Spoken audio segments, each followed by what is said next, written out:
begin. Everyone, please settle down. We are about to begin.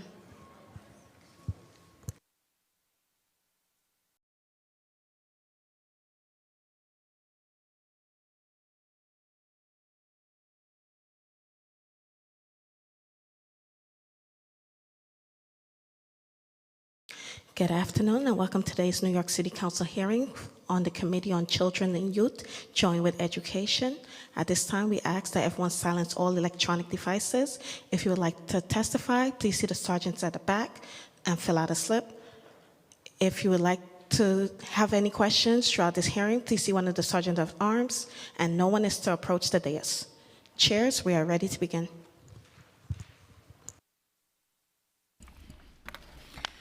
Good afternoon. I'm Councilmember Althea Stevens, Chair of New York City Council Committee on Children and Youth. I'm joined by my council member and comrade, Rita Joseph, Chair of the Committee on Education, for today's joint hearing on educational access in New York City juvenile detention centers. In addition to today's oversight topic, we are also looking forward to hearing the following legislation. Intro 987, sponsored by Councilmember Joseph, in relation to a pilot program to develop and distribution of educational materials regarding the surplus of food in public schools. Reso 1017, sponsored by Councilmember Joseph, in relation to calling on the state to pass and the governor to sign legislation to compile the bills to establish a citywide educational leadership team. Reso 1018, also sponsored by Councilmember Joseph. She has all the bills today. Calling on the state to pass and the governor to sign legislation requiring each district leader team and school leadership team to include one student representative as a member of such teams within New York City public schools. Love that one. I don't think I'm on it. Please add me to that. Reso 1019, sponsored by Councilmember Joseph, also calling on the state to pass and the governor to sign to require the district leaders teams operating under open meeting law requirements. Reso 842, sponsored by Councilmember Joseph, in relation to recognizing the month of March annually as Music in Our Schools Month in the city of New York. As the youth in the city's detention and placement centers continue to increase, we must stay focused and provide every youth with consistent, high-quality education. And I know these numbers are increasing in our juvenile detention center, but it is important for us to make sure that we are working on getting these numbers down, because I say this very often, that any child that's in detention, we all as adults in this room have already failed. So we also need to make sure we're keeping our eye on making sure kids do not end up here. But in the meantime, it is deeply troubling that according to recent letters from Legal Aid Society, nearly 100 youth have on any given day been left unhoused, meaning they are lacked an assigned room and are forced to sleep in classrooms, hallways, visiting areas, and other shared common space. Not only do those young people endure unsafe and chronic sleeping conditions, but the use of classroom space as sleeping quarters directly interfere with the instruction for both unhoused youth and their peers. Additionally, both youth attending Because youth attending school with the cohort they are housed with, it is unclear whether unhoused youth are being consistently included in the classroom instruction. We've also heard from far too many public defenders that young people who want to attend school are simply not being taken to class, whether it's due to short staffing, a lack of available classroom space, or other operational challenges. The result is the same. Youth are being denied the education access they are legally entitled to. Furthermore, advocates and legal service providers have raised concerns about the gaps in passages instruction, including staffing shortages, outdated or insufficient classroom technology. They also report on the lack of specialists, including special education teachers, counselors, speeches, and occupational therapists, leaving many students with the support they are legally entitled to. We must ensure that academic pathways to graduations are recognized as essential and not overlooked. Youth have clear opportunities to pursue credentials and skills that align with their strengths. interests, and long-term goals. With the right instruction, tutoring, and academic support, youth in custody can succeed, but only if we provide real, reliable pathways that set them up for success once they return to their communities. Our goal today is to understand the barriers to deliver education in detention centers, as well as youth in close-to-home placement, and identify solutions that led to meaningful, stable, sustainable outcomes. I look forward to productive conversation with the administration on how they can address the concerns raised by providers and the strategies they are developing to strengthen passages, academics, and support young people successfully re-entering society. Now, I would like to turn it over to my colleague and Councilmember Rita Joseph for her opening statement. Thank you, Chair Stevens. Good afternoon. Councilmember Rita Joseph, Chair of the Committee on Education. I am pleased to join Committee on Children and Youth and its Chair, Stephen, for today's oversight hearing on educational access in New York City's juvenile detention centers. Justice involves students have a right to education. Research consistently shows that engaging in meaningful education activities, job training, and social-emotional support is linked with reducing reincarceration rates and strong reentry outcomes. A high-quality education is not a privilege. It is one of the most effective tools we have for rehabilitation, economic stability, and community safety. Yet, is that the educational programming within New York City's juvenile detention facilities is fragmented, inconsistent, significantly harder for youth to earn credits, graduate high school, or transition successfully back into their community placement or home schools. It is also significantly increases likelihood of reincarceration. An April 2025 audit by State Controller found that youth at New York City's Horizon and Crossroad juvenile detention centers miss between 13% and 73% of scheduled school days. This is an extraordinary range that reflects a system breakdown in access to education. It is also found that only a fraction of students entitled to special education services receive them, most of whom were chronically absent. Additionally, the committee has heard concern reports, broken classroom technology, and staffing shortages that routinely prevented youth from attending classes for weeks at a time. This is unacceptable. Every day a child is denied a quality education is a lost opportunity for growth. Today, we'll hear from New York City Public Schools, ACS, and other interested stakeholders, and the committee will ask, what barriers continue to hinder meaningful educational access for youth in detention? How is the administration addressing operations?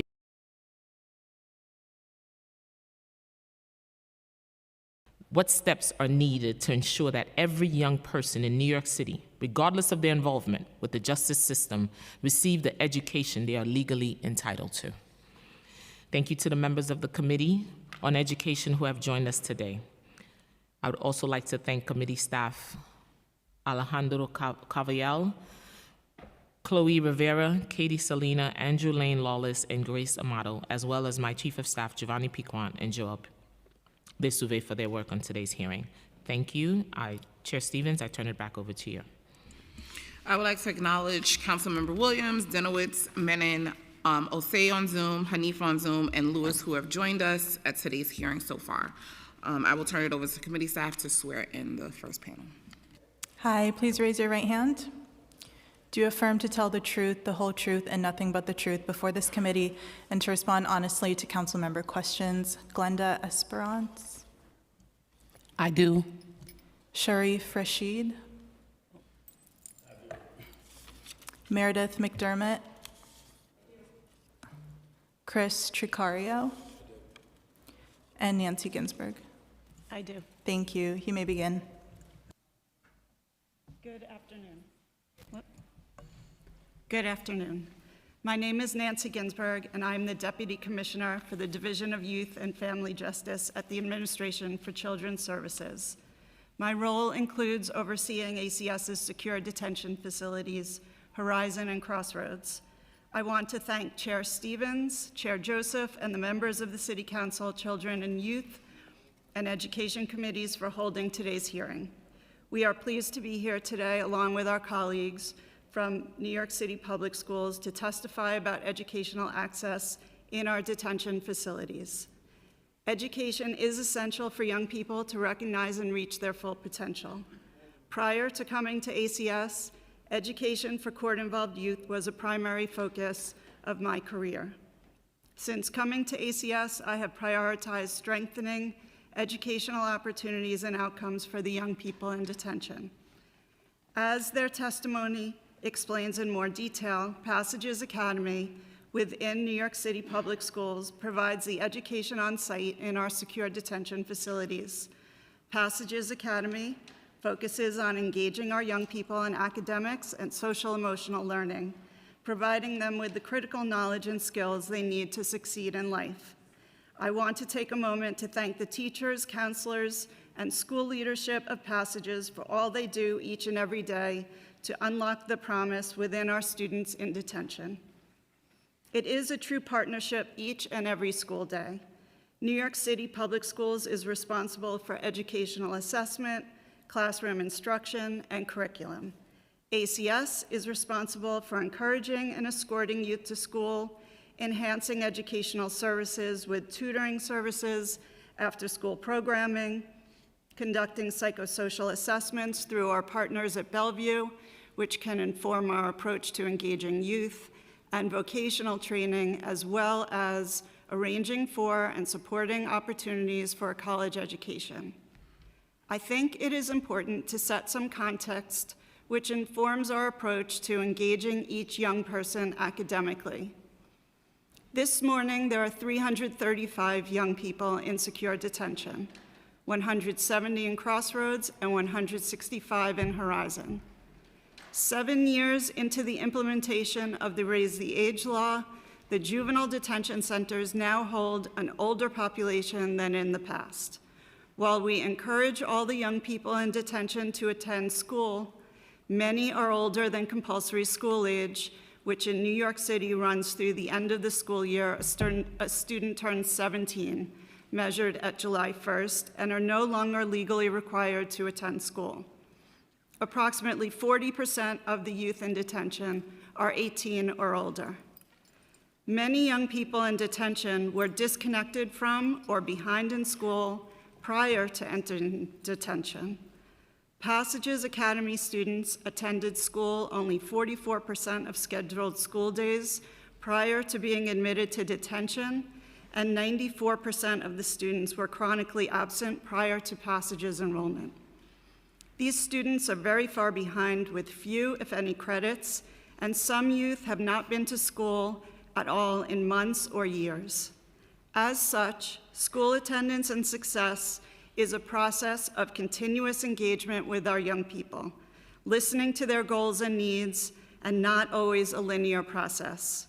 We are doing everything we can to meet our young people where they are and attempt to engage them in an academic study in a way that makes sense to them and best positions them for success while they are negotiating court appearances, sentencing negotiations, and separation from their families. A key component of our work is engaging or re-engaging youth in education. As a result of the Raise the Age law, the youth in detention have longer lengths of stay, often because of their court processing times related to highly complex cases, which provides more opportunity to engage youth in successful educational pathways. We have seen over 100 students graduate from middle and high school and attain their GEDs in the last 3 years. ACS has embarked on a robust and intentional plan to create an environment that embraces and supports education. Since the 22-23 school year, ACS built an internal education team in secure detention by recruiting youth development specialists to serve as school liaisons who support the attendance and school participation of youth. We have created non-uniform education associate positions to support students and improve communication and coordination between ACS and Passages, and added a senior education coordinator to facilitate college programming and workforce opportunities. ACS's school-based team is yielding significant improvements in student engagement, school attendance, exam completions, and graduation rates. These efforts have helped to change the culture, building facility-wide enthusiasm in support of education.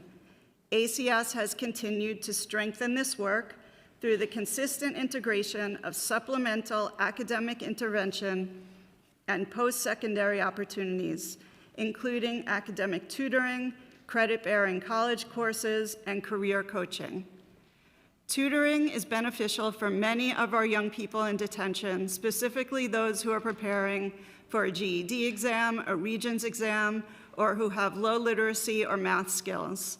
ACS's contracted workforce partners, the Children's Village, CV, and the Bard Prison Initiative, BPI, provide on-site tutoring 4 days a week for 40 to 50 youth during the school day, after school, and on holidays. Tutors typically work with youth twice a week in sessions that last from 30 to 60 minutes, targeting specific areas identified through assessments and GED practice exams. Tutors consistently work with the same students, building strong relationships that support the academic achievement of the youth. CV and BPI collaborate closely with the Passages Academy administrators and the ACS education team to identify youth and subject areas in which they need additional support or individual assistance to prepare for Regents or GED exams. Creating an opportunity for one-on-one learning with an adult whom they trust is particularly helpful for young people who have not had success in traditional school environments and addresses a wide range of learning styles. During the first month of school this year, tutors provided 331 tutoring sessions lasting 30 minutes or more. As the population in secure detention accommodates a larger percentage of emerging adult students, there are now increased opportunities for high school equivalency options and college courses. ACS and New York City Public Schools work collaboratively to adapt classroom spaces into computerized testing sites, physically retrofitting the space to allow the administration of GED exams. Since this advance, many youth have obtained their GED diplomas, and many more are currently completing the GED testing requirements. In addition, we now offer high school equivalency programs in the evening hours from 3 to 6 p.m.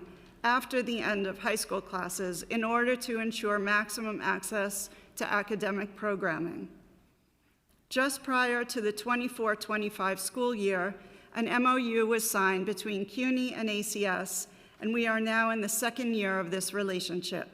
Graduates in Horizon are enrolled with Hostos Community College and in Crossroads with Borough of Manhattan Community College, completing in-person college courses while in the secure detention facilities and earning transferable college credits.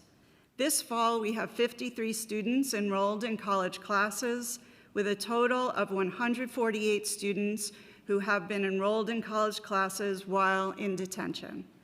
Students have enjoyed engaging in a range of college classes, including Introduction to Anthropology, Introduction to Criminal Justice, Fundamentals of Public Speaking, Introduction to Sociology, Language and Power, and Introduction to Critical Thinking.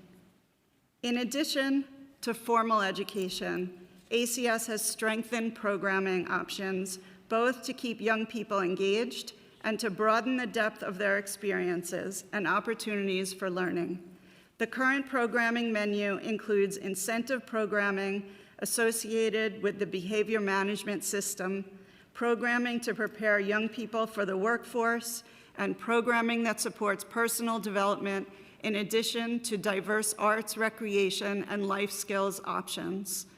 Of particular importance for this hearing, the workforce development programming in place in both facilities through our partnerships with Children's Village and Bard Prison Initiative deliver clear career exploration, work and labor market readiness, vocational training, and trade certifications to youth in the facility in the form of structured programs and individual coaching. The benefits of these partnerships are evident in the expanded and improved programs offered in conjunction with summer youth employment, where youth are earning certifications and developing marketable skills and trades. With the instruction of a skilled teacher and tradesperson, residents are earning certifications in spackling, taping, and painting, then practicing their skills within the facility. Other workforce-oriented programming includes a fashion and design entrepreneurship program, OSHA, culinary, architecture, electrician, barbering, and esthetician courses, and the popular barista program. These thoughtful programs, which allow detained youth to gain meaningful work experience, explore new industries and trades, and acquire marketable skills and certifications, are at the forefront of best practices for emerging adults. In 2021, the city and ACS voluntarily entered into an agreement with the Nunez monitoring team to assess the conditions of confinement at Horizon Juvenile Center after Raise the Age implementation. This month, in its most recent report filed with the court, the Nunez monitor found ACS to be in substantial compliance with the remaining provisions of the agreement. Further, the monitor recommended to the court that the voluntary agreement is no longer needed for ACS at the Horizon Juvenile Center, noting that it appears that the monitoring team's work with ACS is complete. Specifically, the monitor stated, the various reforms implemented by ACS have decreased violence and improved safety and have showcased ACS's and facility leadership's commitment to design and sustain a durable vision for the facility's operation that addresses youth's individual needs and supports the staff who work at Horizon. Fundamentally, the monitoring team's goal is to become unnecessary, and ACS has demonstrated its internal capacity to identify and address its problems and challenges without the need for external oversight. Now that ACS has achieved substantial compliance with the 3 final provisions in the 4th voluntary agreement, it appears the monitoring team's work with ACS is complete. With regard to education, the monitor's report states, similarly, ACS has made new investments to support the youth's academic needs. We are grateful for the assistance that we have had from the Nunez monitoring team and are extremely pleased that in recognition of the efforts and outcomes we have achieved, they have informed the court that their monitoring assistance is no longer needed. These accomplishments are due to the efforts of our detention leadership and our hardworking staff, and I am tremendously appreciative of the work they do each and every day. In conclusion, I would like to take a moment to thank all the ACS and New York City Public School staff who spend each day changing the life trajectories for the youth in detention. Their commitment to these young people is inspiring. Thank you. Good afternoon, Chair Rita Joseph, Chair Althea Stevens, and all the members of the Committee on Education and Children and Youth here today. My name is Glenda Esperance, and I'm the proud superintendent of District 79 schools and alternative schools and programs in New York City Public Schools. I'm joined by Sharif Rashid, one of the principals of Passages Academy, my deputy superintendent, Jerry Brito, as well as another principal from Passages, as well as other colleagues from New York City Public Schools and the Administration for Children's Services, also known as ACS. I'm pleased to be here today to discuss our work to provide high-quality educational programming in youth detention facilities, and I thank the Council for your continued support of our students. District 79, I'm sorry, I just gotta try to move this over. Okay.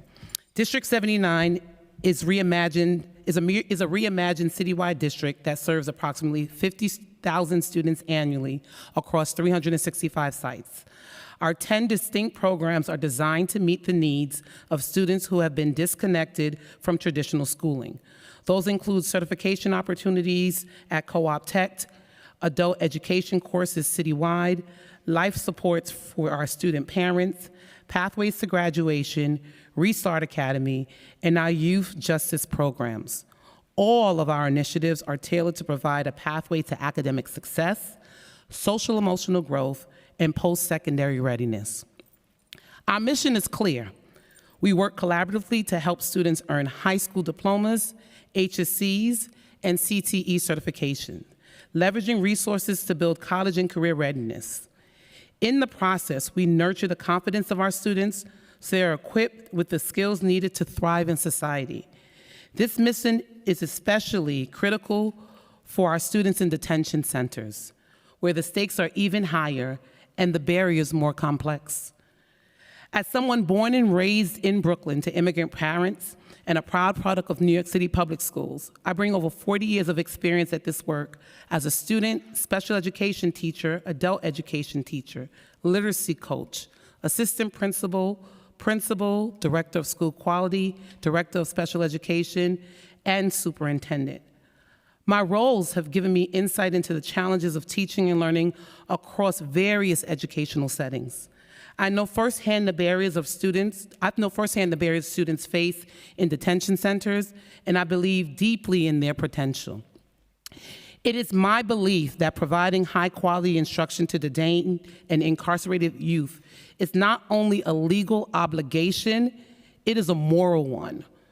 We are consistently investing time and hard work to improve our services, recognizing that traditional models don't work at detention facilities, so we offer students flexibility to ensure successful outcomes in a variety of settings. D79 operates 2 programs in detention settings, East River Academy in partnership with DOC and Passages Academy in partnership with ACS.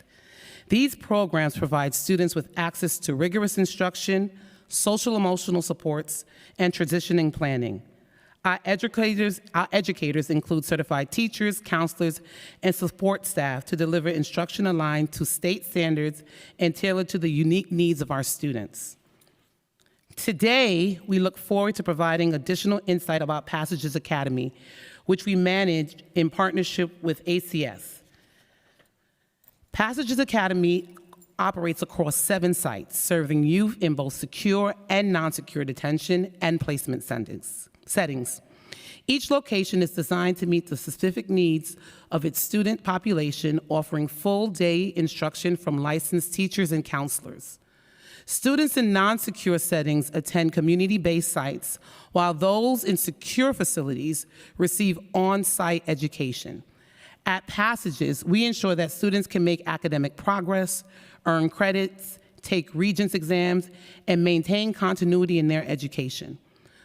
Smaller class sizes allow for personalized instruction that support both academic and social emotional development.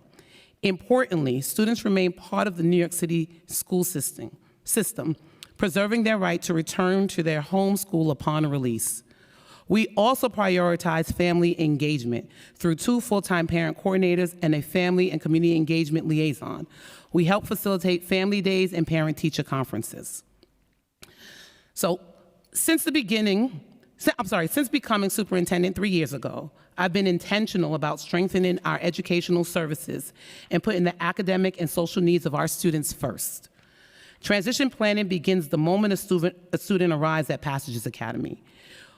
We have designated, so much so, that we've invested and designated a transition administrator to oversee this work, ensuring that students receive consistent support from social workers and guidance counselors as they prepare to reintegrate into their communities. We've also been intentional over the past 3 years to add 2 additional social workers at Horizon and Crossroads to expand our transition teams and improve continuity of care. Each student completes a personalized blueprint that serves as a roadmap for reentry, helping us identify strengths, potential barriers, and the specific supports needed for life after detention. We are also deepening partnerships with Future Ready and Pathways to provide strategic resources such as financial literacy and certifications that require minimal brick and mortar class settings. In addition to transition planning, New York City Public Schools has also made significant strides in strengthening special education services at Passages. We hired an administrator for special education, Chetty, hi Chetty, for secure detention centers to improve coordination across 7 sites. Passages Academy expanded screening and intervention services using the Wyatt 4 and STAR reading data. Special education teachers provide targeted support, including individualized reading Wilson system interventions 2 to 3 times per week. And all special education students receive specially designed instruction through explicit teaching, a multi-tiered system of support, and collaborative planning among special education, ELA, and math teachers. We are also proud to be launching seed programming in collaboration with New York City Public Schools Special Education Endow Office, which will allow services to take place at secure detention centers on Saturdays. We have completed orientation for prospective teachers and hired related service providers, as well as special education teachers to deliver reading intervention focused on vocational and career topics. To further support academic achievement, we introduced Regent Saturday Test Prep Academy and began offering high school equivalency pathways for eligible students in the evening. In addition to the morning. We are also continuing our partnerships with OSID, which is Office of Student and Youth Development, to provide professional development for detention center educators, including training in de-escalation techniques and specialized instruction for students with disabilities, respectively. Looking ahead, we are committed to fostering intentional collaboration with all stakeholders, our parents, staff, advocates, elected officials, and most importantly, our students, to gain valuable insights and listen to suggestions for improvement. While progress has been made, data from the annual Local Law 21 report underscores that there is still work to be done. This highlights the need to develop robust, comprehensive programming tailored to the distinctive needs of this population. We use these findings on a consistent basis to guide and inform our next steps. In closing, I want to thank you for all of you for your partnership and your unwavering support of our students. Together, we can ensure that education in detention is not a detour, but a bridge to opportunity, dignity, and hope for our students. I will now turn it over to Chris Chicarico, Senior Executive Director of Office of Food and Nutrition Services, to discuss the legislation. Thank you. Good afternoon, Chair Joseph, Chair Stevens, and council members. My name is Chris Chicarico, and I am the Senior Executive Director of the Office of Food and Nutrition Services. We appreciate the Council's leadership in introducing 987 and fully support the spirit of this bill to reduce surplus food in public schools. The proposed pilot program aligns with and complements existing initiatives by the New York City Public Schools Office of Food and Nutrition Services to minimize food waste while ensuring students have access to nutritious meals. We distinguish between food waste, items taken but not consumed, and surplus food, which are meals prepared but not served. When evaluated and deemed safe by the Office of Food and Nutrition Services staff, surplus food can be reoffered, further reducing waste. At OFNS, we proudly implement the USDA's Offer versus Serve provision across all New York City public schools. This program is specifically designed to reduce food waste while maintaining nutritional standards. Under OVS, students are offered all of the required meal components, fruits, vegetables, grains, proteins, and milk, but may decline certain items. To qualify for reimbursement, students must select at least 3 components, which must include a fruit and/or vegetables. This flexibility empowers students to choose foods they are most likely to consume, significantly reducing waste. Salad bars and water are always available and are not part of the above requirements. Our efforts to reduce and minimize waste include student and family education to promote informed food choices, clear cafeteria signage and printed materials guiding meal selection, comprehensive staff training on accurate food ordering and batch cooking to prevent over-prepping and surplus. Additionally, OFNS supports sustainability through share tables and food donation programs to reduce excess waste, taste test and food education programs to increase student engagement, composting and diversion initiatives in partnership with the Office of Energy and Sustainability. Intro 987's emphasis on educational materials aligns with these efforts and will strengthen our shared goals of reducing landfill waste, lowering greenhouse gas emissions, and fostering environmental responsibility. We look forward to collaborating on this pilot and leveraging our experience to ensure its success. Thank you for your continued partnership, and I look forward to your questions. Okay, let's jump right into it. In 2025, the state controller audited found youth missing between 13 and 73% of scheduled school days due to escort failures. What correction action plan has been implemented to ensure students are consistently escorted to class? And this is a question for ACS. Oh, I'm sorry. I would also like to acknowledge Councilmember Narcisse and Councilmember Lee, who's also joined us. But yes. So I would just like to note that the Controller's report covered a period of 5 years, from 2018 through the end of 2023. And that included a period during which DOC was administering Horizon, and during for the year and a half of COVID. So many of the issues that were highlighted during this period, this audit period, no longer exist. As I mentioned earlier, we have built internal teams to support the education of young people. We now have uniformed staff, the youth development specialists, who are assigned in each facility, who appear in the young people's residential halls. They help the staff on the halls wake up young people, get them ready for school, and bring them to the school classrooms. We have a non-uniform education team that works closely with the Passages staff and leadership to ensure that young people's needs are being met, and highlights issues that have come to the attention of facility staff to the school staff. We also have developed a relationship with CUNY so that young people who are at the end of their GED or high school process can begin college classes, and young people who have attained their GED or graduated high school can engage in college education. So a couple of things. One, we're definitely going to get to CUNY, because when we were there, we spoke to students and they had some concerns around this partnership that is taking place.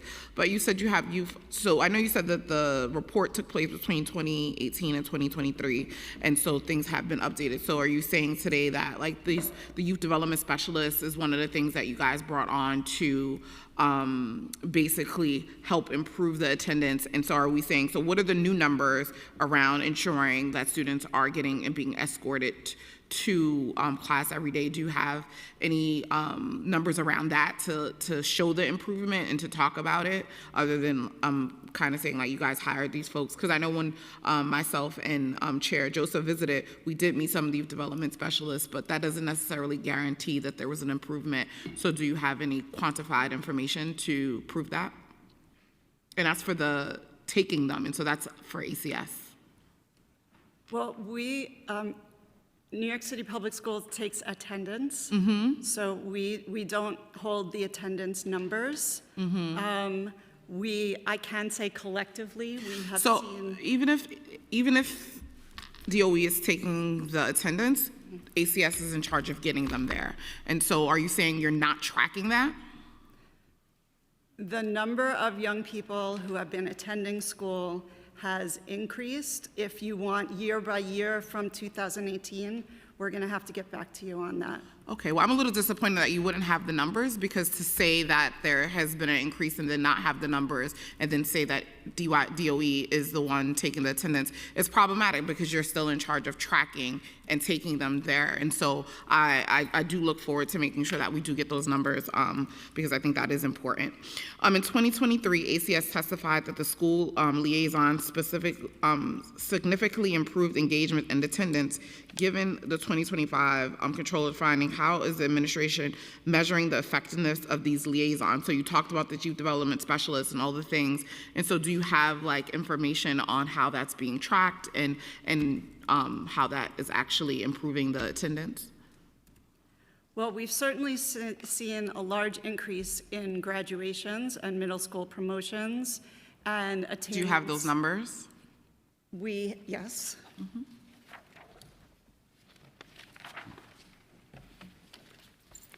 In 22-23, we had 30 young people graduate.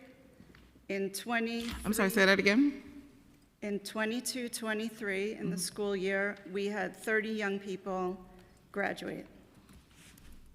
In 2023 to 2024 school year, there were 38 young people who graduated.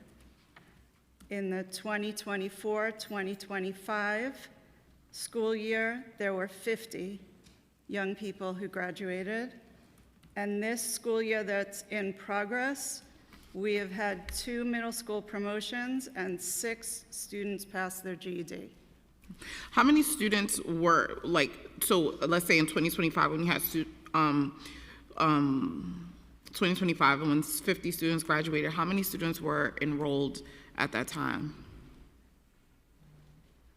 Well, enrollment is complicated in detention because the numbers are constantly changing. Young people come into detention and they leave detention based on their court case. And so then how are you then using these numbers to say that there has been an effective or there's been a change?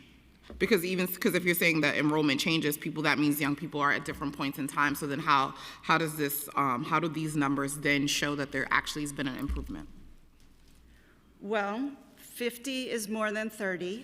So, well, I know 50 is more than 30, but you just said to me right now, you just said that enrollment changes and it looks different. So you can have 50 because kids came in or young adults came in at a later point in their educational time, which means they graduated. So I'm asking you, how are you using this information to justify that there is an improvement in what the school liaison and saying that this is helping?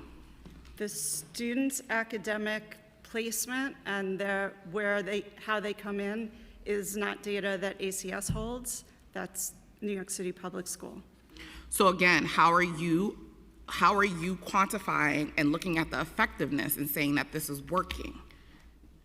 Well, we meet every week with the school, with school leadership, and we plan out how to meet the needs of the current population at that time. And so we are constantly in conversation about how to meet the needs of the young people who are in custody at that time. So if there are issues, they are raised in real time so that they can be addressed.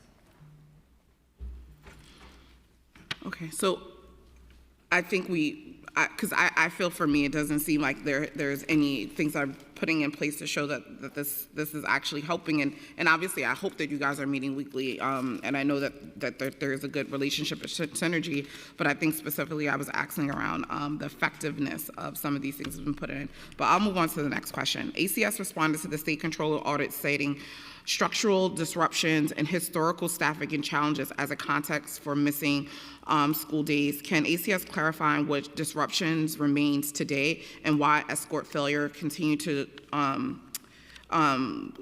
despite multiple years of reform and hall-based staffing models implementing in 2024? So as the council is aware, we have more young people than we have bedroom capacity in the facilities. We have gone through an intentional process of ensuring that as many young people as can safely be accommodated are living and sleeping on the residential halls. This allows for young people to attend school and programming together. Safety is our most important priority in the facilities, and there are young people who cannot safely be integrated onto a residential hall because of community conflict or conflict that has occurred within the facilities. So as we try to integrate young people into the residential halls. There are, this summer, there was a large uptick in young people being admitted to the facilities. And at that point, it was very difficult to house those young people together because of their histories of community conflict prior to admission. And more often than not, within the first few weeks of admission, it was very difficult for us to integrate the new young people to the facility onto residential halls. And as a result, since we had to keep some of them separate from each other, we used the space that we had in these facilities. Since this summer, we have done a tremendous amount of work to ensure that as many young people are living together on the residential halls so that they can go to school and program together. And as of last week, there were only 11 young people who were sleeping in classrooms, and 7 of those 11 were of non-compulsory age. So although we had a larger number of young people who did not have bedrooms, they live and program and attend school with an assigned hall.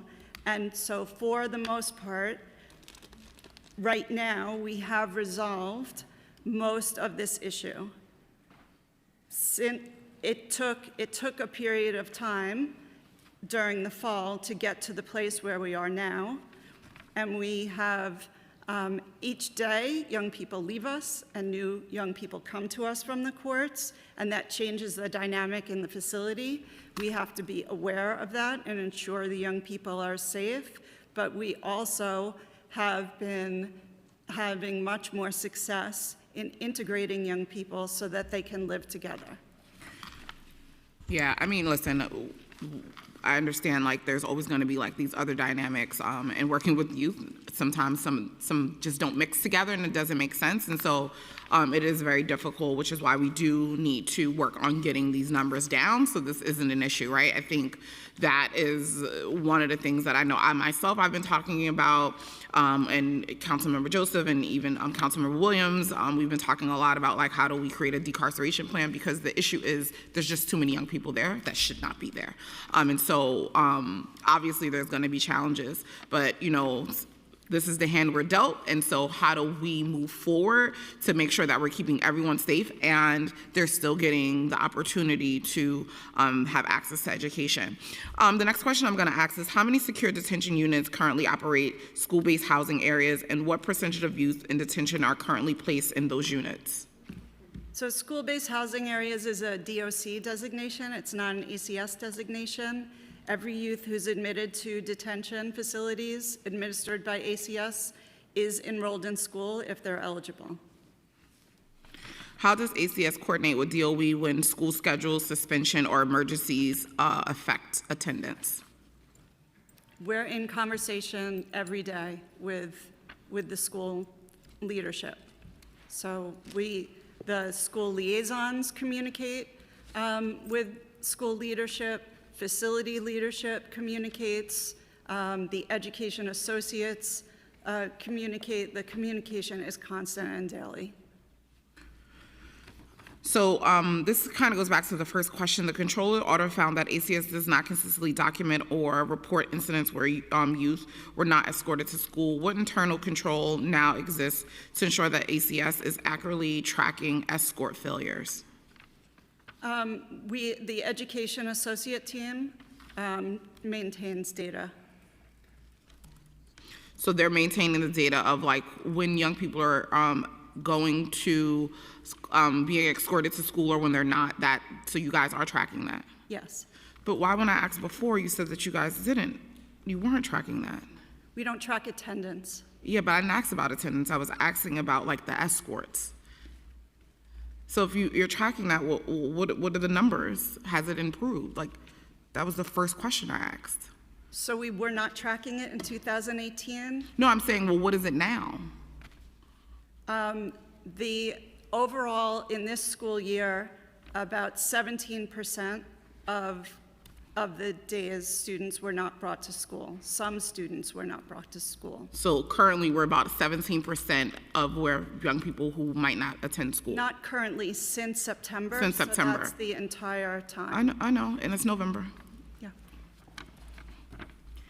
In 2023, Gotham's investigation followed up in a 2025 reported classroom repurposed and sleeping quarters. How frequently have classrooms been used for housing since 2024? How many school days have been disrupted or canceled due to classrooms being used for sleeping quarters?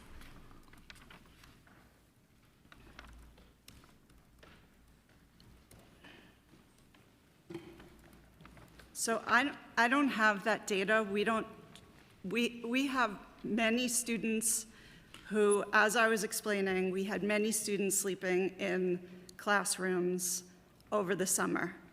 And that number has gone down steadily since that time until now we have one classroom in each facility that is currently being used for that purpose. So now you have one, and I want to go for record saying this isn't a pop quiz, so it's not as if ACS didn't have these questions beforehand. So I just like to make sure we have that basis, because to not have the data means that you just don't want to share because you had the questions. And to me, that's not really acceptable. And so if you're saying that it was happening in the summer, those numbers are important for us to know so that we can keep track to be able to monitor it. And so if you guys don't have the numbers, and I know you have a team right there, you guys should be working on getting the numbers, because we actually sent these questions before today's hearing. And it's important for us to have it because that's what we do as oversight. And so I'll come back to this question, because like that to me is just not okay. You just said that it was happening in the summer, it's not happening now. So what was the difference between then and now? And especially if you're saying that it's progress. So the difference between then and now is that we have some young people have been released from the facility. We have been working very closely with the court system to ensure that young people who the courts believe can be released are released. But that's not the question. The question I'm asking is around the numbers, and that's what is important. And so I understand all the other factors and variables that go into that, and that's not why I'm asking that question, because I understand that. But the numbers is what we need to see so that we can keep track to say, like, oh, if this was happening, right? If in the summer there was 3 classrooms and that was the frequency, that's very different to now telling me anecdotes about something that, like, I understand is an issue. So again, I really would like to know, like, what those numbers was. How many classrooms was being used? What's the difference now, like, in the numbers? So according to October 8th, a letter published by the Legal Aid Society, nearly 100 youth in secure detention lack housing placements. How many youth in Horizon and Crossword currently lack housing placements, and how long do youth typically remain without placements? On November 9th, which was the last date that we publicly reported, there were 16 youth without a housing placement due to safety concerns. 11 of that 16 were in classrooms. It's very unusual for a young person to be in a classroom for an extended period of time, because we are doing daily assessments about whether or not they can be integrated onto our hall, or if they can be transferred between the buildings so that we can identify a safe residential hall placement. Because youth attending with their housing core, how has the lack of stable housing affected the ability to consistently have educational instruction? So if young people are sleeping in alternative, if young people are sleeping outside of a bedroom, but they are on a residential hall, they attend school with that hall. And almost all the young people who we have who are not sleeping in bedrooms are on residential halls and programming and attending school with that hall. So they would still go, okay. Right. Do youth attending school with the same cohort that they're housing with, even when their learning levels and education needs differ? If so, is this the most effective approach for grouping classes and delivering instruction? That's a New York City Public Schools question. Are you guys the ones that, is that DOE's policy to have them do with the sleeping, with their halls, or is that a ACS? No, we do not assign the whole. Right, so then that's an ACS question. The young people live on halls where they can be safe.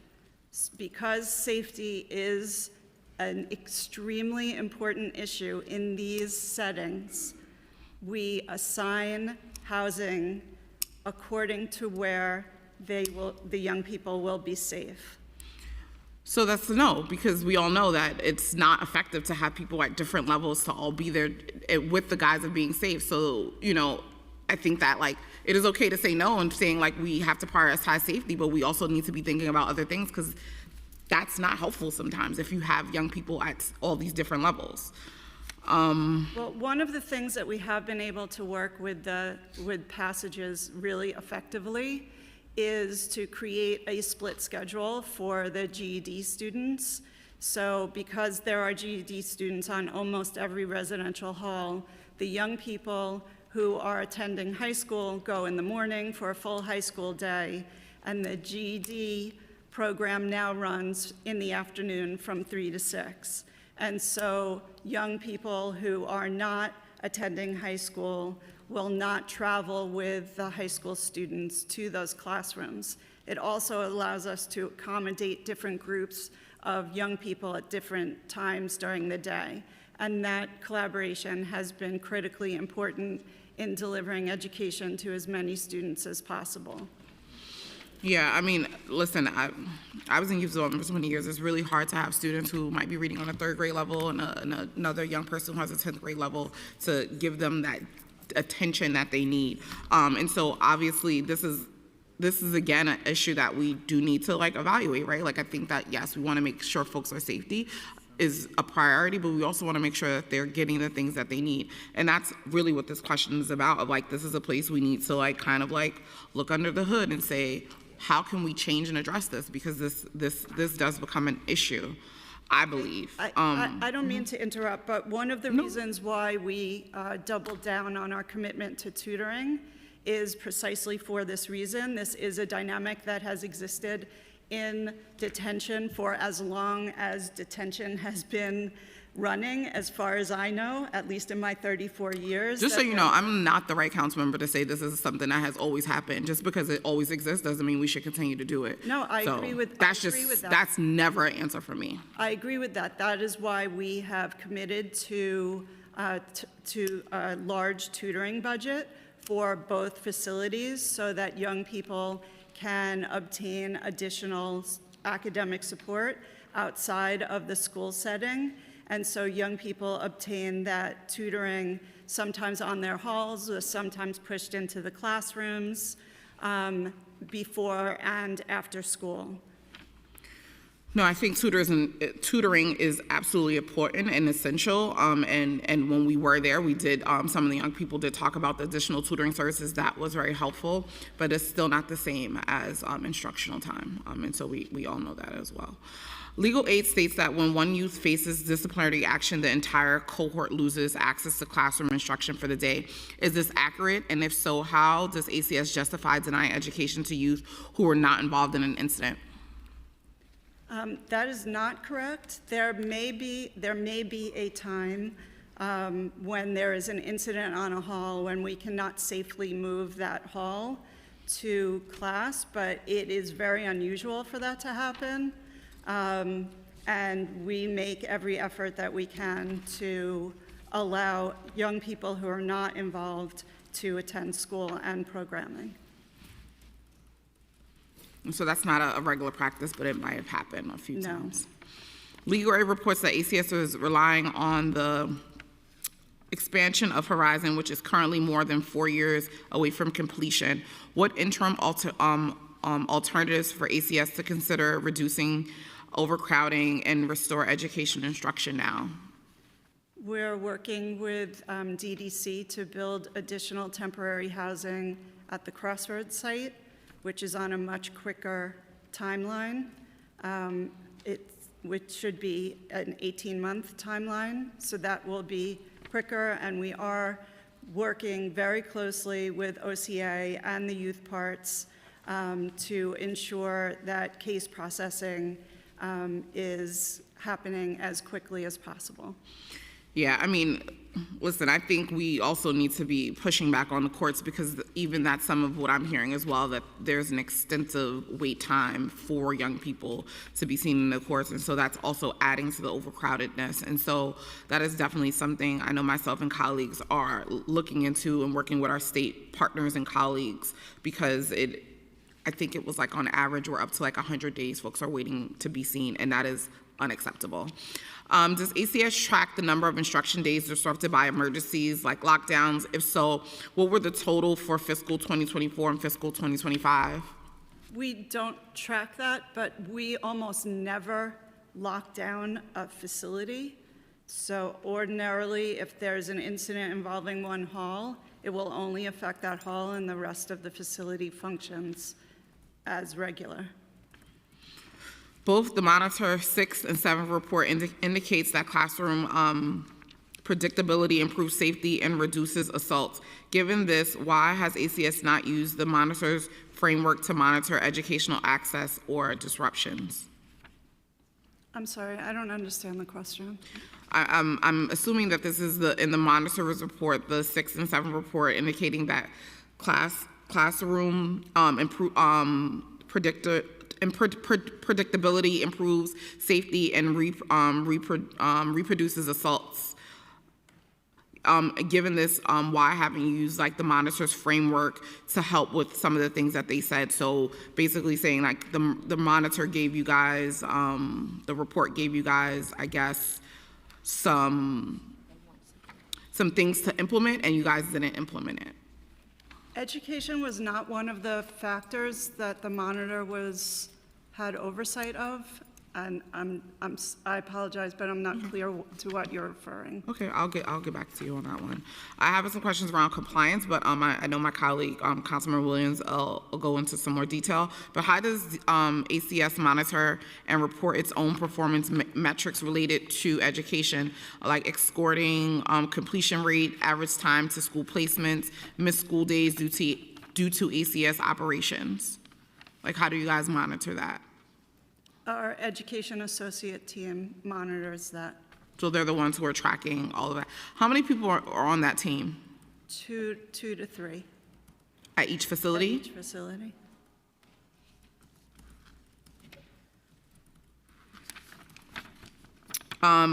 According to Local 21 report, only 34 youth were enrolled in college classwork in 2023 to 2024, while 87% were college age. What are the primary boundaries preventing enrollment? Well, not every student wants to enroll in college. That's why we also have vocational programming. So we discuss the options for students who have graduated, but not every student is interested. My Councilmember Dinowitz will have more questions around some of these CUNY questions, but one of the things that when we were there that was mentioned from the young people was that, yes, that there were options, but they were taking the freshman intro, the freshman orientation over and over again, and it was very limited. So, and I guess you can tell me now, but also I'm sure they'll go in detail, but like what are we really offering the young people when it comes to the college courses? I know we have the partnership with Hostos, and what was the other one? I know it's CUNY, but I know Hostos is one of the schools. But what are the things that are being, and BMCC. BMCC. What are they being offered as far as like class? I know you said like anthropology, but when we were there and we were talking to the young people, they were like, they're not being offered any of those things. Well, the classes that we're only in our third semester of college. So we started fall of 24, so fall of 24, spring of 25, and now this semester. Yeah, but when we were there, when did we go there? It was like in the June, right? Yeah. It was like in June. Literally, the young man said he had then been there for a year, and he took the freshman orientation twice. And he said that he was not being offered anything else. And then it was like, well, he won't be here for much longer, and he'll be able to get classes once he leaves. So, like, how are they getting access to this stuff? And like, and I know it's like anthropology, some other stuff. Is that limited on like what facility they're in, or what are the barriers for them not being offered more things, especially when we have a situation where remote learning is a real thing? Hostos and BMCC offer different classes, so there are different classes offered in each facility. Sometimes youth move back and forth between the facilities, and young people, not all young people can attend class together. So there might... Are these classes in person? Yes, Okay. they are in person. The professors come. Is there a reason why we're not offering some remote options as well? The young people have asked for in-person classes. We did originally start with a remote class, and the young people indicated that they preferred in-person instruction, and so we have been pursuing that. Yeah, I think that we should be at a place where they should have options, because even when you're in school now, in college, classes are hybrid, and there's both, and I think that like if we have options to have more things offered, then that makes more sense. And so I would love for us to start thinking about what are some remote options. So I'm gonna go to close the homes. I have a couple more questions, but I'll pass it off to Councilmember Joseph, and then we'll come back to me. But how does ACS ensure that close to home facilities provide safe, clean, and conductive space for studying and homework? So the close-to-home sites are home-like settings, and so there are living rooms. The young people have bedrooms with desks. There's community space where they can do homework, and both Belmont and Bronx Hope have plenty of space for young people to study and engage in homework. Are there designated study areas, technology, access to like Wi-Fi and quiet hours for schoolwork? In the houses? In the close to home facilities? Yeah, as far as I know, yes. Is that part of like the requirement from like in the contract, or is that just something that the providers create themselves? The providers are very committed to the young people's education and are very engaged in supporting the young people in their academic pursuits, and so they are supportive. No, but I know I'm just asking, is it part of the contract, or is that for the providers to do? Because this isn't a question around whether they're committed or not. This is just asking, because one of my things is always, especially around contracting, it's a reflective of our goals. And so sometimes I just want to make sure that we're putting them in to make sure that this is seen as a priority. And not saying that the providers aren't doing it. I'm just asking, when we were thinking about, because this was a RFP that just came out a couple of years ago, was this something that we put in because that shows where our priorities are? It is our expectation that the providers will support education. I would have to get back to you exactly what the language is in the contract. How does ACS coordinate with DOE to ensure every youth in close to homes is promptly enrolled in appropriate programs upon placement? Once the young person is in placement, those names are provided to passages, and enrollment occurs. How long does that usually take on average? A day or two. How does ACS ensure, what is the average number of days between placements, and you said is a day or two? How does ACS measure success for close to home participants, and are there metrics consistent across providers? So how are you measuring like the success of like the educational outcomes? Like, do you guys have anything that like you're measuring to like see, like, are you looking at attendance, academics, like graduation rates? Like, what are you using to measure the success of those providers? Attendance is not really an option for close to home. They come, if they're compulsory school age, they're brought from their sites to the school, and for limited secure, they have school on site. All right, I have a number of questions, but I'll pass it off to Councilmember Joseph, and then I'll come back with some other questions. Thank you. Thank you, Chair Stevens. Advocates testify that instruction relied heavily on paper packets rather than live instruction by certified teachers. What portion of classes at Horizon and Crossroad currently rely on packet-based work? We don't provide packets for instruction in lieu of instruction. It's live instruction? It's live We saw instruction in pictures person. in the article that stated that showed that the students were given packets. The packets that are given to the students are days that the students aren't brought to the classes, so we don't want any type of interruption in instruction. So our teachers create those packets and provide it to them so that they can complete it in their halls, and then their tutors support them with that. With that, okay, great, thank you. So how many vacancies you currently exist for certified teachers in special education at each site? So currently, just give me 1 second. Currently, there are 4 vacancies across Horizon and Crossroads. So we have 3 at Crossroads, which include 1 reading specialist and 2 special education teacher, and at Horizon, 1 special education, 1 reading specialist. And how long those vacancies remained unfilled? Some of these vacancies just came about because we've had people that retired, but the goal is always to actively work with teaching hierarchy that we can find great talent to be onboarded in those spaces. So you're currently actively recruiting right now? Always actively recruiting. Anybody here with a license, we're actively recruiting. And that's a shortage area in special education. Absolutely. Is there any incentive to bring in teachers with those special licensing, or encourage colleagues to maybe change their licensing and come into special education? We've done a combination of both. So for the teachers who have demonstrated interest of probably wanting to go and get another certification, we definitely encourage and have those conversations. We also have targeted fairs so people can learn more about our district and learn about what we offer. And then we also have, like I said, been in conversation with HRTQ.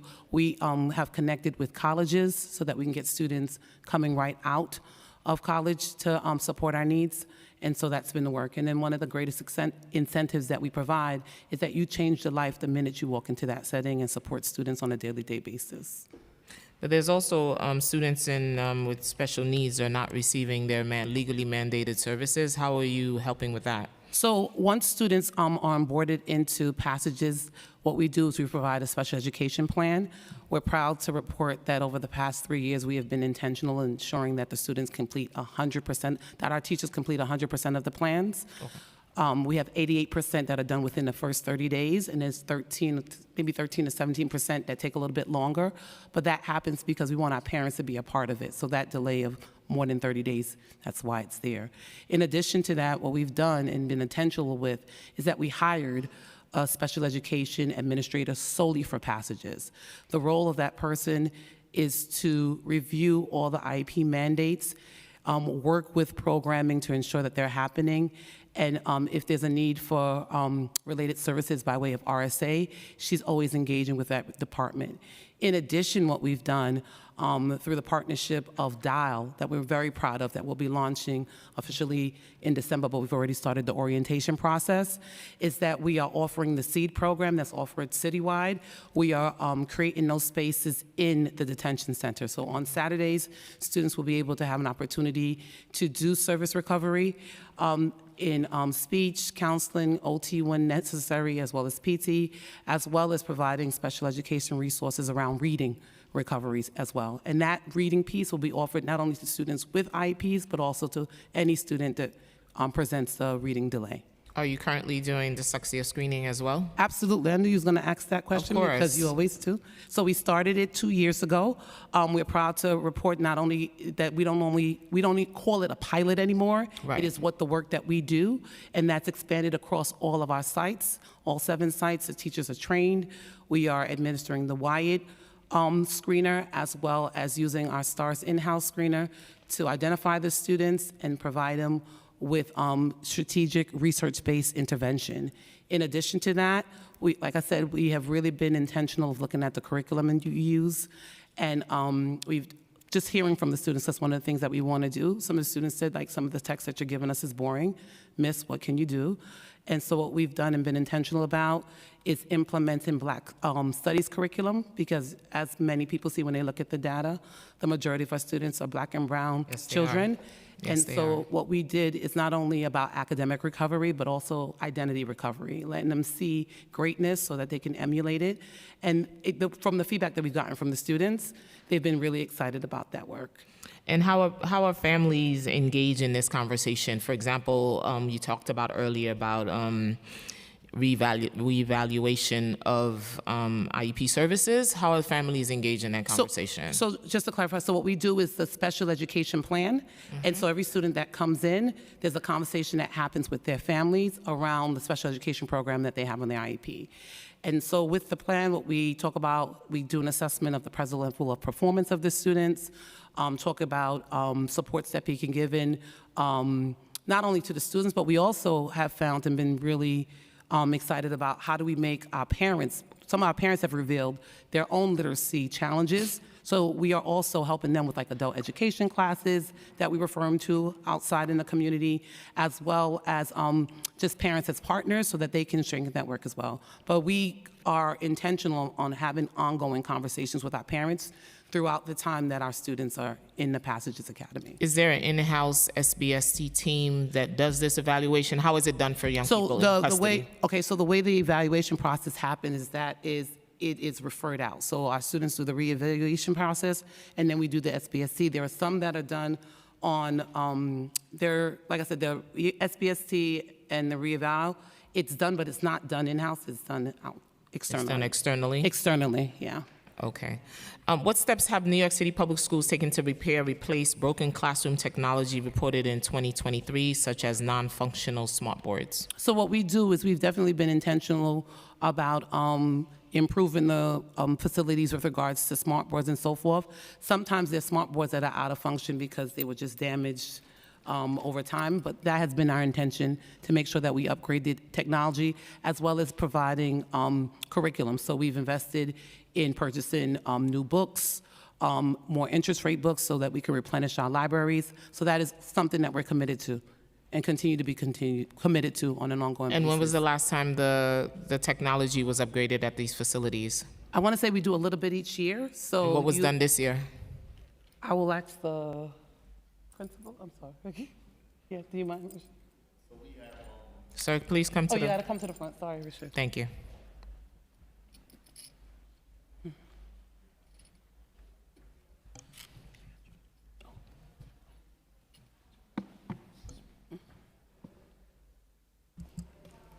Afternoon. We have Promethean boards that are in our classrooms. Out of 10 classrooms, we have 9 Promethean boards. We currently have 1 that's out of service, and we are looking to replenish that one. But all of our classrooms, minus that 1, have Promethean boards. And the computers? Yes, we have Chromebooks. Uh-huh. So we have over 70 Chromebooks that students have access to and utilize in the classroom. That is a teacher's tool, so they use it based on what the curriculum needs, as well as some of our teachers and students may need different courses, so they use the Chromebooks for the Edmentum and Apex program. And all of the Chromebooks are currently working? None is outdated, none is broken, they're all working? All 70 of them? So, do you mind if I just jump in on Yeah. that? So we actually have somebody that's their job, is to definitely look at the technology and make sure that it stays current. And if there's something wrong with it, that they let us know so that we can expedite and triage that. Thank you. Advocates for Children found that over half of the youth at Passages entered reading below the 5% percentile. I know you talked about reading intervention, tutoring. How do you help those students up with the skills when they first come in? Is there an assessment taking?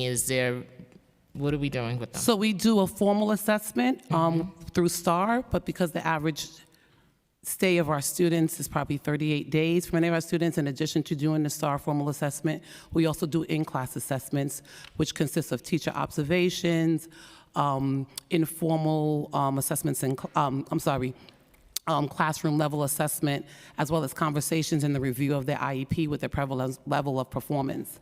Once we gauge an idea of where these students are performing at, that's one of the things that our teachers have really invested in creating SDI, and we train them in a variety of different practices. So we're also doing MTSS, just to ensure that we understand that we have a wide range of learners in front of us so that we can scaffold and provide instruction accordingly. Do you look back at their home schools and see what they were doing? That's And one you of the things review? that we do from the very beginning. Just checking. Yeah, we do.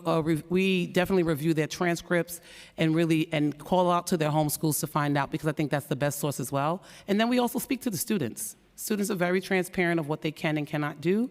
And when we do our blueprint with them, they let us know what their strengths are and what are some things that they would want support in. So we do a combination of them. And how do you measure growth for students who are enrolled only for a short time? And where does that growth data publish? Where does that data live? So we have two pieces. So we have our own internal, where we look at different milestones like promotion, credit recovery, credit accumulation, regions. And not only do we look at it as a whole, we look at it as our subgroups. And then we also look at the pass rate, as well as, we look at the pass rate as well. Where it lives, we have our own internal monitoring that we do. Yeah, we have our own internal monitoring that we do. Okay. I'd like to recognize Councilmember Shaker, Sanchez, and Gutierrez.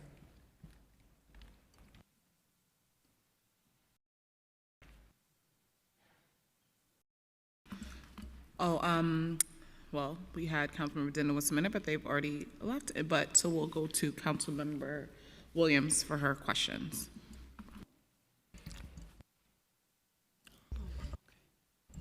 Thank you. I'm going to ask questions from Councilmember Narcisse first.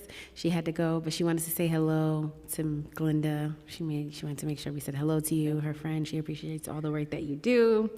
And the question I have is, does ACS track whether youth who miss school while in custody and therefore reoffend at higher rates? If not, why is that data not being monitored?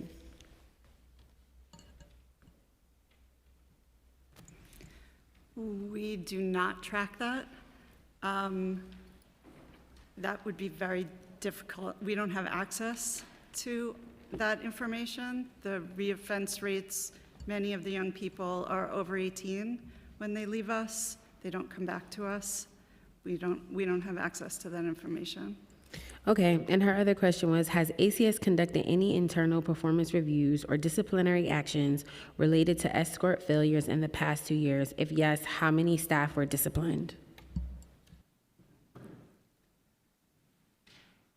We don't have the same escort issues as there are in the adult system. We haven't seen a need for discipline because our education, the YDS who are serving those roles are every day trying to get young people to school. The challenge that we're having right now is census and availability of classrooms. It's not because of staff failure. Thank you. Okay. Now I have a few questions specifically around compliance. In 2023, the administration testified that all youth of compulsory school age are required to go to school. How is compliance enforced when youth are not escorted or classes are canceled? So we had many fewer young people in 2023. Our census was not at the current state that it is. So every day we are doing everything that we can. Our staff is encouraging every young person to go to school as long as we have space to bring them to school.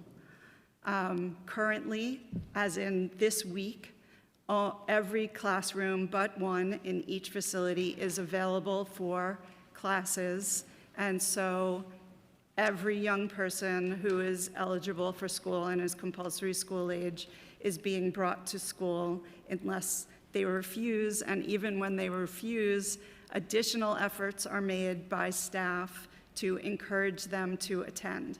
Sometimes we will communicate with their counsel or their parent to help encourage the young person to attend. Often the young people who struggle the most are students who have struggled with attendance prior to their admission with us, and it takes some time to get them in a place where they are attending every day. I know the chair earlier had a whole slew of questions around or comments around the lack of data, but you said something. You said there were 11 students that were not in school. What was this? This is from last week. When was that? And then like 7. There were 3 11, that were not. There were 11 students who were sleeping in classrooms. Oh, sleeping. Okay, this is what. So do you have the data of, because I know the data that we've been provided, which I think how they quantified it is interesting, but it's alarming to see that nearly half of the students are not actually attending class regularly. So do you have current data right now? Like last week, are you able to share out of all the students who are of compulsory school age, how many actually went to class and how many did not go to class? Well, attendance is much higher than 50%. Okay. Do you have the attendance numbers? Same.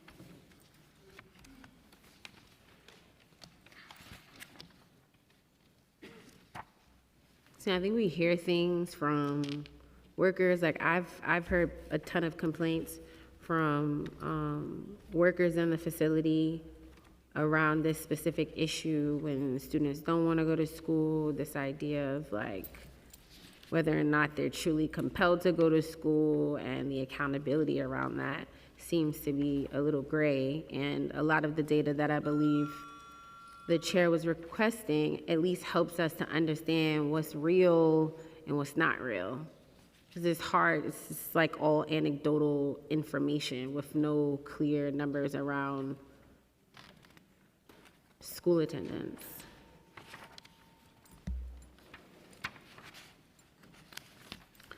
Okay, perhaps we can get it by the end of the hearing. The next question I have is, ACS's response to the state comptroller's audit relies heavily on improved safety indicators.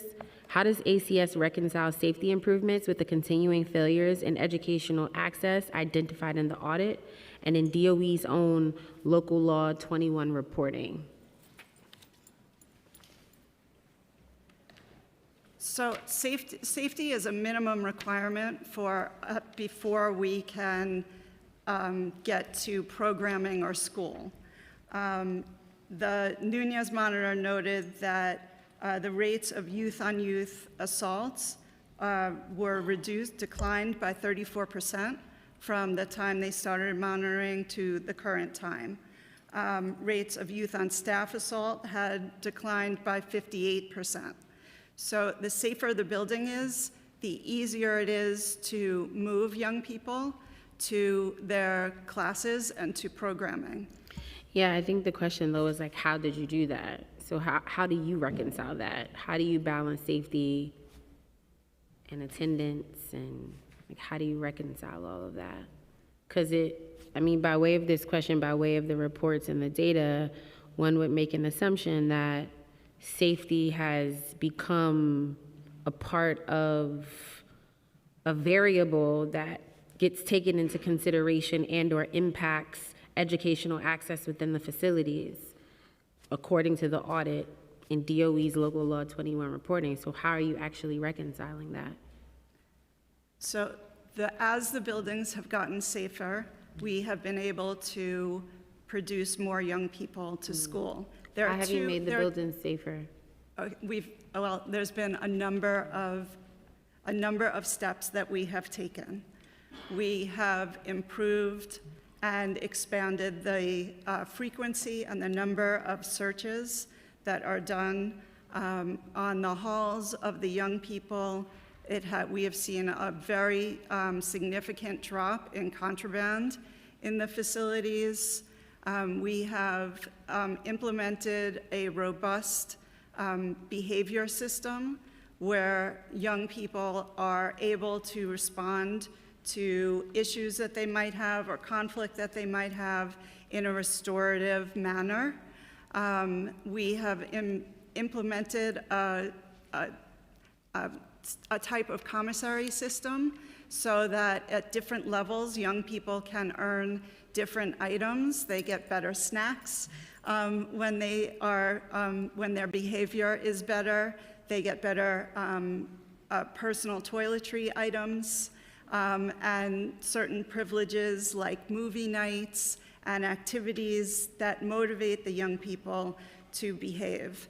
We have rolled out a CBT program called Power Source, where young people are working with their staff and facility leadership in exploring past traumas and triggers that affect their behavior and ways to manage those issues so that they don't have as many outward behavioral issues and they can talk through their conflicts. Okay. Go ahead. Thank you. No, that was really helpful and helpful to know because this, like, we don't work in the facilities, and so we want to understand how do you reconcile this. Okay, I have two more questions. The other question is, would ACS commit to sharing monthly indicators that link ACS operations, escort failures, staff absenteeism, lock-ins to school attendance and instructional hours, rather than relying on DOE-only reporting? So would ACS commit to also providing data that supports all of the things? We can certainly explore that. Okay, and then do you have the other answer for attendance? I'm still looking for it. Okay. The last question that I have, and this is just based off of knowing people who have worked in the facility, that there seems to be sometimes discrepancy between the agencies who are operating in the facility that cause certain operational hiccups. And so I just wanted to understand in the facilities themselves, how do the agencies interact? I wish I should have called her before this hearing, but she was explaining some very weird thing about how the teachers are like locked in the rooms, and then like one of the workers from ACS has to do something, and it just seemed like some operational challenges between ACS and the individuals who are coming into the building to provide instruction to the students from DOE. So if you could just share a little bit about how both agencies interact to support the students and to minimize any operational hiccups. One of the reasons why we have weekly meetings is to identify issues that are happening in real time. And one of the big reasons why we have so many ACS staff dedicated to supporting the school program is so that we can have both uniformed and non-uniformed staff throughout the building, ensuring that classes are happening the way they're supposed to and that teachers are allowed the movement that they need to teach and to get from place to place. I think that this was more of an issue that we were having in the past. I'm not going to say there's never an issue where a teacher can't get to where they want to go to at the very moment that they want to go, but the communication has gotten much better, and we have uniformed staff that are working in the corridors where the classrooms are, and our uniformed staff is present on the school floor, so that if a teacher needs something, they have access to ACS staff almost all of the time to ensure that there are fewer of those incidents. I just also wanted to just share the attendance rate for Crossroads and Horizon. The average total is 80%. And then the 20%, do we know what's going So the 20% is coded as a release code, and when we code a release code, that means that the students aren't coming to school because of a host agency concern or matter. So what could that be? ACS, right? That would be ACS. So what would that be? No, court attendance is coded separately. Okay, so there are a number of reasons why young people might go to school, that we're sending anywhere between 10 and 40 young people to court every day. They might have counsel visits, they have evaluations for court, they might be sick. Does that get communicated, though? I was going in to the clarify, so what will facility? happen is if they are sick, like we have specific absent codes if somebody is sick, if somebody is going to court. Okay. So You get details. So let me give a little bit of, I'll just give more context. So for the release code of Code 90, it's if it's like, we call it like if it's a whole site facilities issue. So let's say, for example, there's flooding, or if there's a situation that a classroom isn't available, or if students aren't brought, like that's what the code, release Code 90 is.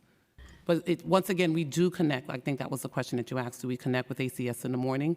We do connect with ACS in the morning so that we can gauge what's happening in the facility. We do that every morning. Okay. Yeah.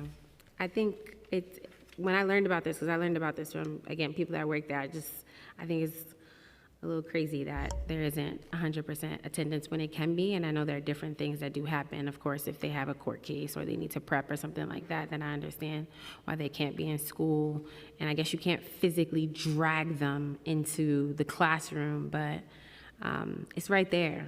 They don't have to like travel to go to school, so I think the numbers require all of us to like think about how we can improve that, especially when some of the hurdles are operational and not even the students' fault. I think that's just like absolutely unacceptable. But thank you so much for your answers. I just had a question to follow up. I know Councilmember Williams, she was just asking about the collation between keeping track of folks with the recidivism and things like that. And you said that you guys don't keep track of that. But does ACS have transitional specialists at the facilities, all of the secure detention centers? For school, Yeah, no, just transitional specialists. we have case managers who sometimes work on transition. So you guys don't have transitional specialists who help students plan for their transition and provide support following their release for up to 6 months? That's a DOE function. That's a DOE function. So you guys have transitional specialists. So as I shared in the opening testimony, so we do have we also were intentional to hire an administrator who supervises transition, and then we're also building out that team. So we've hired 2 additional social workers for Horizon and 2 additional social workers for Crossroads, so that we can emphasize and really dig in deep with regards to that And piece. so your transition is more around like the educational piece. So It's looping them back, yeah. Yeah. Our transition is So looping it's them like into education. getting them back into that educational piece. So ACS doesn't have something equivalent on the other side to help with transition that follows up and to make sure they're doing their services and supports? So our young people, when they are released, for the most part, have open court cases and are represented by counsel, and their counsel are doing that planning for them with the court. So it depends on what the court might order or what is required as a condition of release. That's interesting. I would have thought that like ACS would have had an equivalent to a transition specialist to kind of like help with those adjustments in the same way like they're trying to help with educational adjustments of like saying like, okay, you're being released, you might still have court, but how are we going to continue the longevity of like making sure that like whether you're going to your court cases, giving parents supports, like and trying to holistically support the young person. But okay, you said you had case managers though. We have case managers, and we've just onboarded an assistant commissioner for transition, and so we are looking to build out. Is that a new role or? It's a new role. Oh, and what is that as the transition? What would that job description entitle? That person is going to support the continuum, so NSD, close to home, and secure for young people who are going back into the community, to support our provider agencies in the transition out of close to home and NSD, and for the young people where it's appropriate leaving secure detention. Okay, so you guys have seen that there is a need to have some follow-up and connections with the young people after they leave out of the facility. Okay. Well, I wish you would have just started there, because I think that would have just, I think it is important. Like, the follow-up is necessary as well. Okay, great. I'm gonna go back to some of the questions around like the making sure that young people have opportunities to have pathways to, whether it's vocational. What supports are provided to students to complete high school who automatically offered pathways to college or vocational? So what does that look like, a young person? How do we encourage them? Because at that point, they're not school age, so you can't force them to, but what is the encouragement to get young people to either want to go to college or have vocational trainings? So once a young person, some of our young people start college classes while they're still finishing their high school or GED course of study.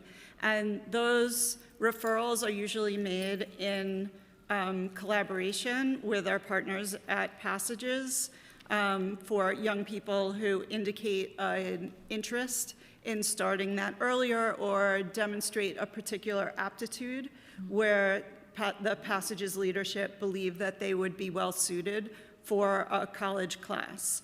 And so we coordinate with Passages to identify those students.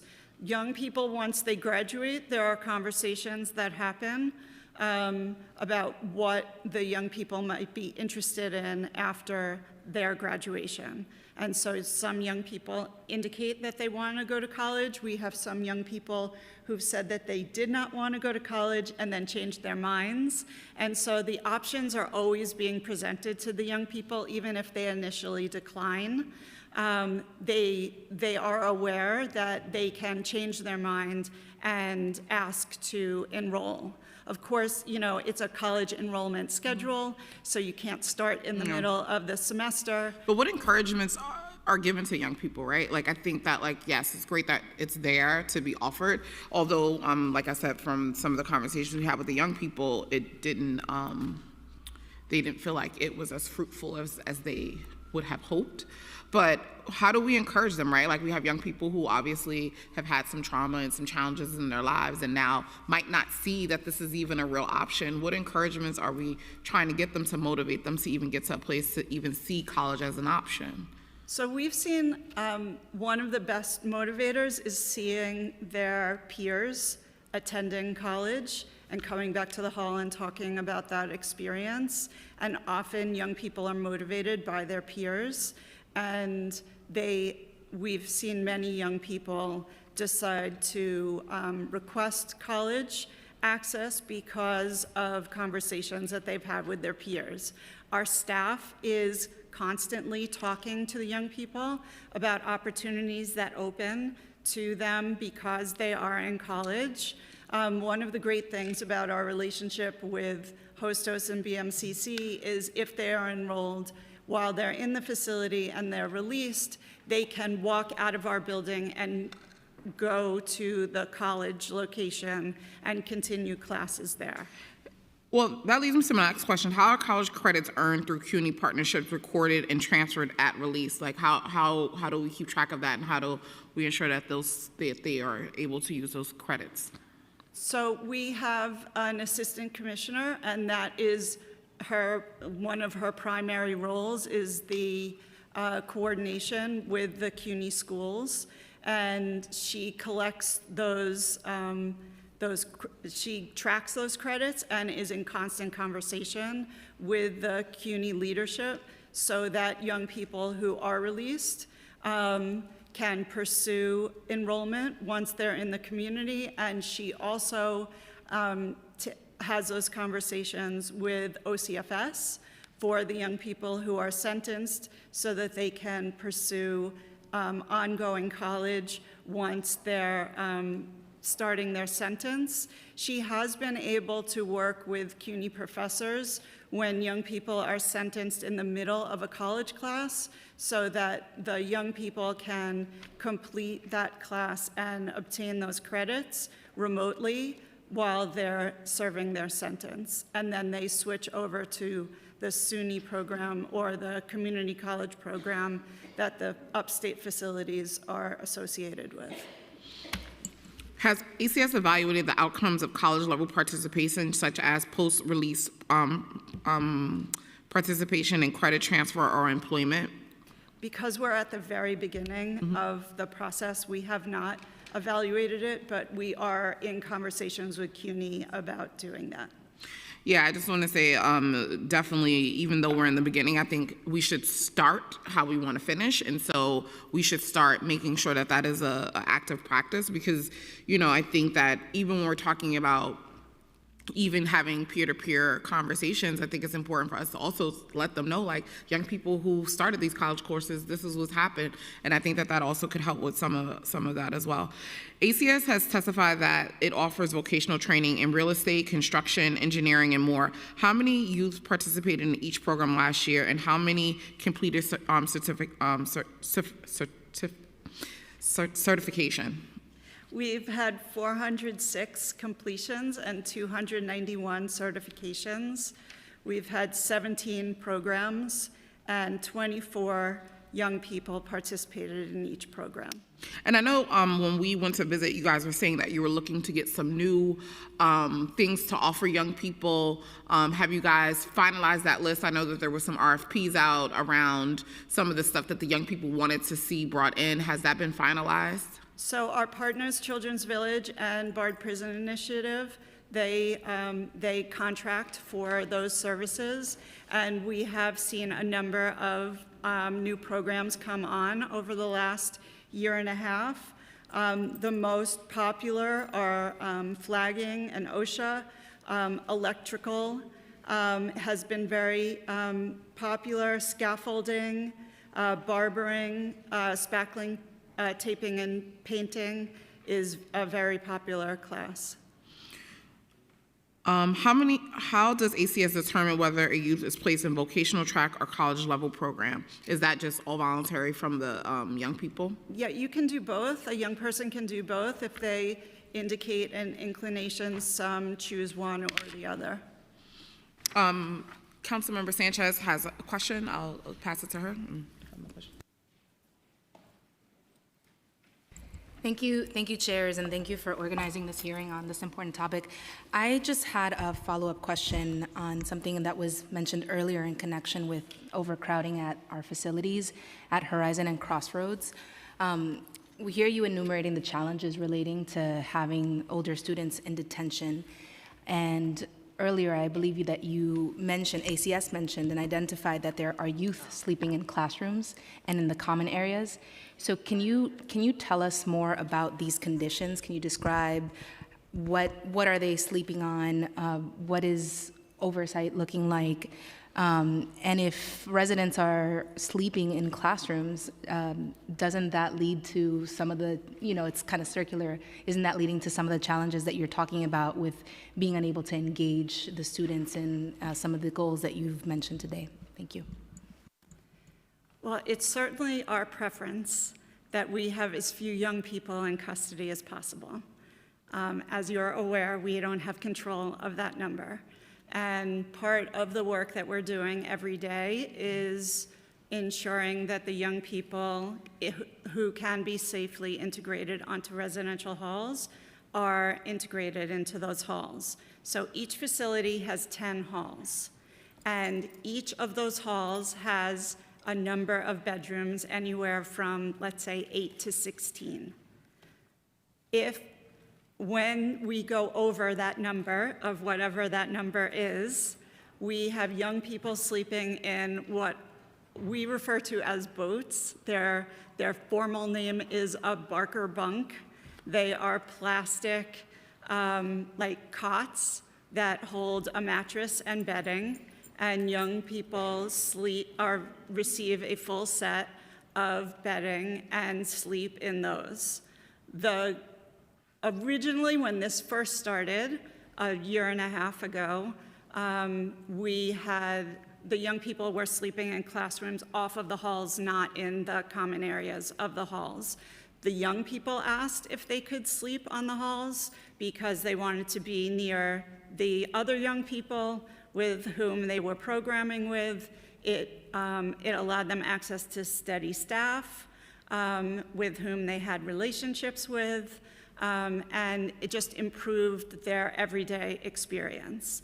And so because we're always talking to our young people, even though this is not an ideal situation, we're every day trying to determine how we can do the best that we can given the circumstances. So the young people who are sleeping on the halls in those common areas take showers on the halls, they eat with the other young people, and they program and go to school with those young people. When the number really ticked up over the summer, and because of the level of conflict in the communities that the young people were coming into the facilities with, we had to separate many of them from each other, and they were not in a position. Many of the young people come in and they ask not to be placed on halls because they have concerns about their safety because of prior relationships with other young people we have in custody from the community. And so sometimes it just takes a matter of time for them to get used to the environment, and not that anyone gets used to this environment, but they get a little bit more comfortable. They start seeing that there are staff who care about them, who are interested in their well-being, and through a number of conversations and introductions to different groups of young people, we can usually find a hall placement for most young people, which is why last week we were down to only 11 young people between the facilities who were left in classrooms and who were there for safety reasons because we could not safely have them on a residential hall. So it's obviously not ideal. We don't think it's ideal either. And that's part of why we have been in consistent conversations with the courts, with the youth part judges, to ensure that cases are being adjourned in a timely way, that young people, we're speaking to young people's counsel to ensure that counsel is in contact with the young people so that the pace of the case is happening. Sorry, just because I'm out of time. Sure. I guess just want to understand in the context of you not being able to control the numbers that are coming to you. Have you had conversations with the mayor's office elsewhere? And I would never be the one that's advocating for more beds to lock up our youth, but to make sure that they're living in humane conditions. Have there been conversations with the mayor's office, with your vertical? We are. Thank you, chairs, for the time. We're speaking consistently with the administration, with MOCJ. That is with DDC. We are building a facility in the Bronx that is geared toward, it's a trauma-focused building that will have adequate space that we are lacking now. These facilities were built 20 years ago for a much younger population of young people who stayed for much shorter periods of time. We are now holding almost exclusively a population of young people between the ages of 16 and 20 who were formerly held on Rikers Island before Raise the Age, who are charged with serious offenses that are extremely complex and take quite some time to resolve in the courts. Thank you. Maybe for later, but if you could share the breakdown of pretrial versus folks that are serving a sentence, that would be helpful. It's about 95% of the young people are pretrial. Thank you. That says it all. Thank you. I believe Councilmember Williams had a follow-up question. She's not here. Oh, she's not here. Look at that. I'll pass it back to Councilmember Joseph. Oh, she's here. Councilmember, okay.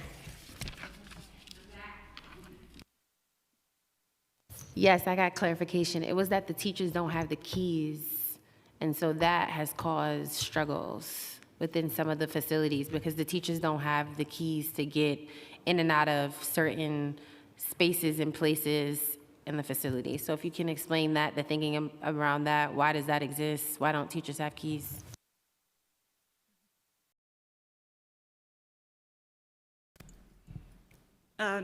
Teachers don't have keys due to safety issues.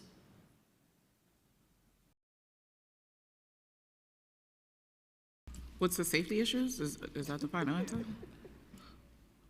And you can correct me if I'm wrong. I believe the safety issue that Nancy's referring to is that if they have the keys on them, then what has been raised with regards to safety from ACS is that the students might try to take the keys. I could be wrong, but is that Yes, accurate? and this is all coming back to me now, so thank you so much to the person who texted me. You know who you are. Because I remember specifically, she said that there has been numerous occasions where teachers needed to move around and they were not able to do that because they were they were beholden to an ACS worker. So it was having essentially like negative impacts on them. Like, let's just make up something. Like, they want to start the class and they need to get into the classroom, but they can't move around the building because the ACS worker is somewhere else. Those were some of the things that I had heard. Well, there are corridor staff who can open the classrooms, and there are youth development specialists who are on the school floor who are always available to open the classrooms. So I do think we were struggling with that much more in the past, and it has been mitigated. I'm not going to say there's never an issue, but for the most part, when teachers are en route to a location, there is a staff member who can facilitate their entry. Yeah, I think part of the problem, though, with this whole thing is that because there has been so many challenges in the past, that it's so hard to regain everyone's trust that you are actually rectifying these issues. So I hear you, because I was going to say maybe this was an issue in the past, maybe there was like a, and then you have these like extreme cases, and not that the extreme cases mean it happens all the time, but then you have this extreme case that people learn about, and then there's like so much work to do to gain people's credibility and trust that you're rectifying. But okay, that was it. That's the thing that I wanted to mention, because from what I have been told, and the person who I spoke to actually is technically a DOE employee. They were retired, but they were like a guidance counselor within one of the facilities for a very long time, and she cited that as like a major issue. So that's why I wanted to raise it. And I don't know, just help me understand, and I know they said for safety reasons, but what makes ACS staff more qualified to have the keys than DOE staff? Like, I'm not understanding the safety component there. So why is it safe for ACS staff to have it and then not the DOE staff? I'm confused.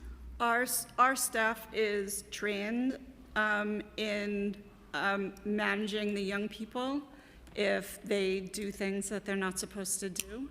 So they're not supposed to have access to the keys, and sometimes a young person might want to leave a location where they are.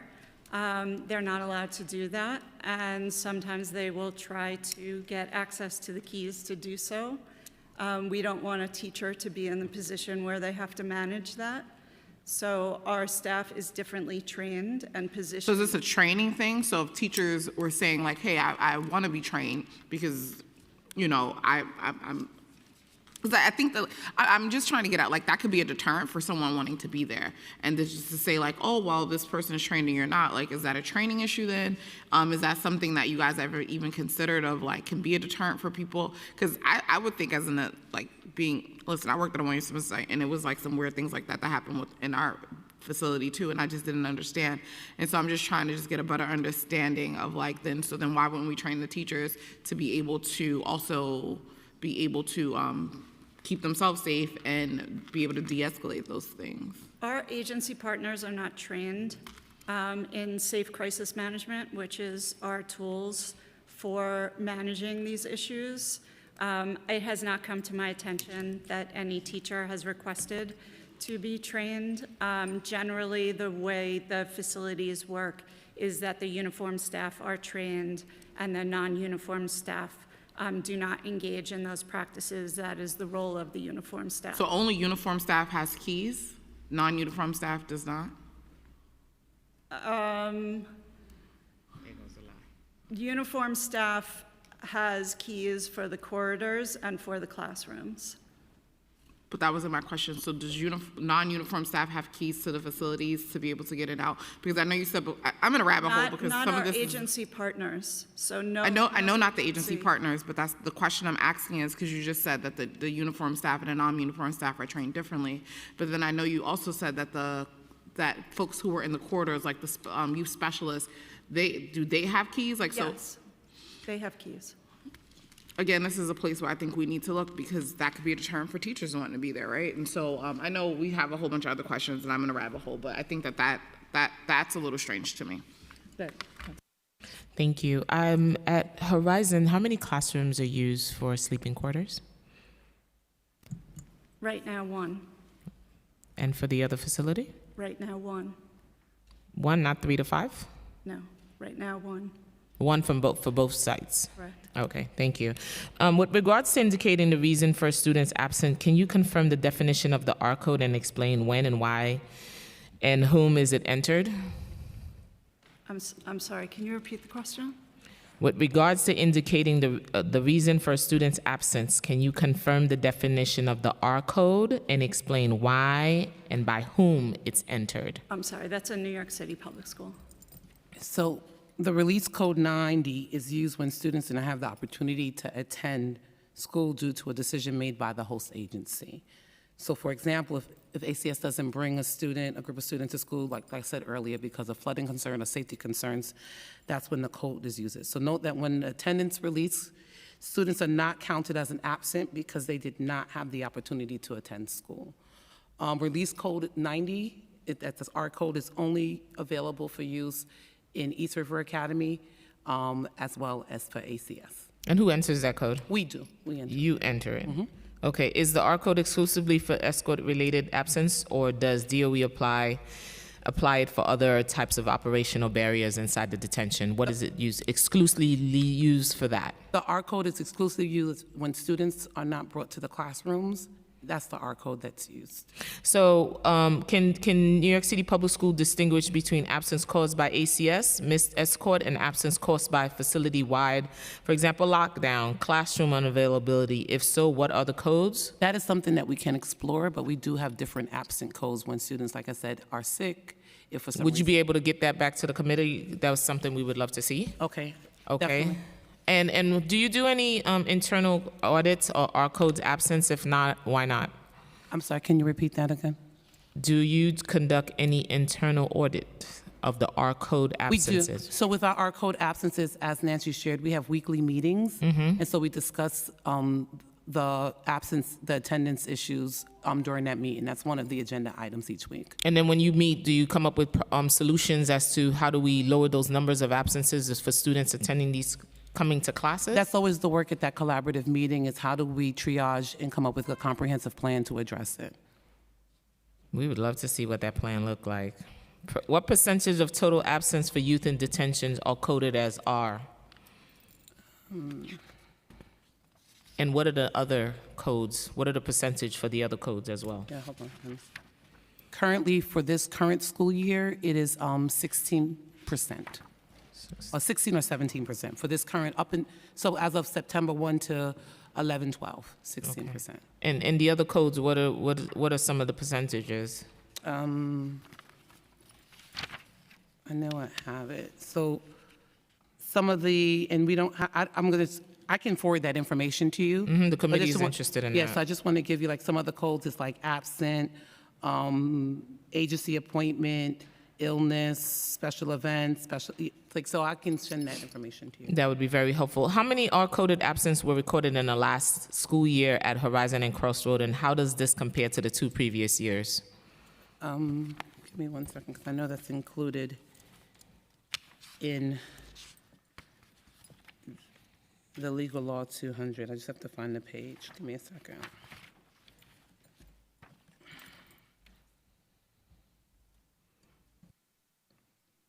So we don't necessarily have it by percentage, but if on the local law 21 document, you do see it on page 14. And so that insight is there. And then it's also on, only because it's just a lot of different numbers, I don't just want to throw numbers out at you. And that's also in the 2022-2024 version of the document.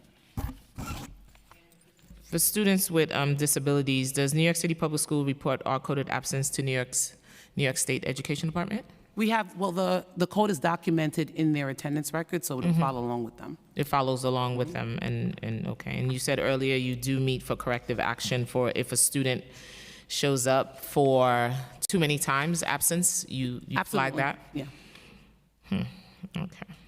Earlier, I'm going to do a follow-up real quick on Chair Stevens' question.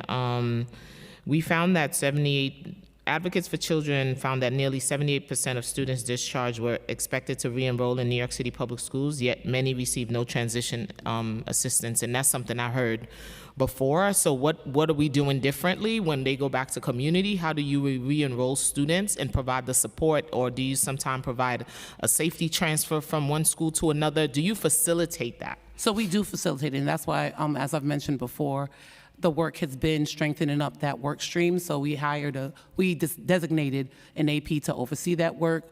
We're hiring additional social workers to strengthen that work. But then we've also been intentional with the Office of Student Enrollment that there's a designee that works there that works in direct communication with us. We have also, and I know that my counterpart, not my counterpart, but one of the superintendents that I work with was here maybe 2 weeks ago. One of the things that we've also found is that because of the needs of our students when they're transferring out back into the New York City public schools, is that we strengthen our partnership with the transfer schools, because we found many of the students are in need of wraparound services in a smaller space setting. We've also just overall, all the community superintendents as well as the high school soups, if there's a need, we can always reach out to them so that they can help us with expediting that process. And one of the things that we want to continue working on that we have in place is ensuring that even when the students move on, that we still do those wraparound services and those checks for them. And so that's what we recognize, is that we need more bodies because of the high numbers that have been coming to us and how the students are going back and returning. Your colleague 2 weeks ago, what I told him was transfer schools was a dumping ground with no support services for students. That's what I told your colleague 2 weeks ago on the record. But I want you to also know that one of the things that we have prided ourselves is to ensure that it is not a dumping ground, because so when we choose to send them to a transfer school, we vet it first. So there is there's also a placement center that's there. We always want to make sure that our students are being placed in an environment that suits them. And so we don't just give them one place, we always give them a choice of multiple places that they can We go. want that. We both love transfer schools, and we just wish a lot of the services were in place when students get there. And that's one thing I told your superintendent, Mr. Sullivan, that they should be working on, and providing support when the students return back to community, that they're not left alone.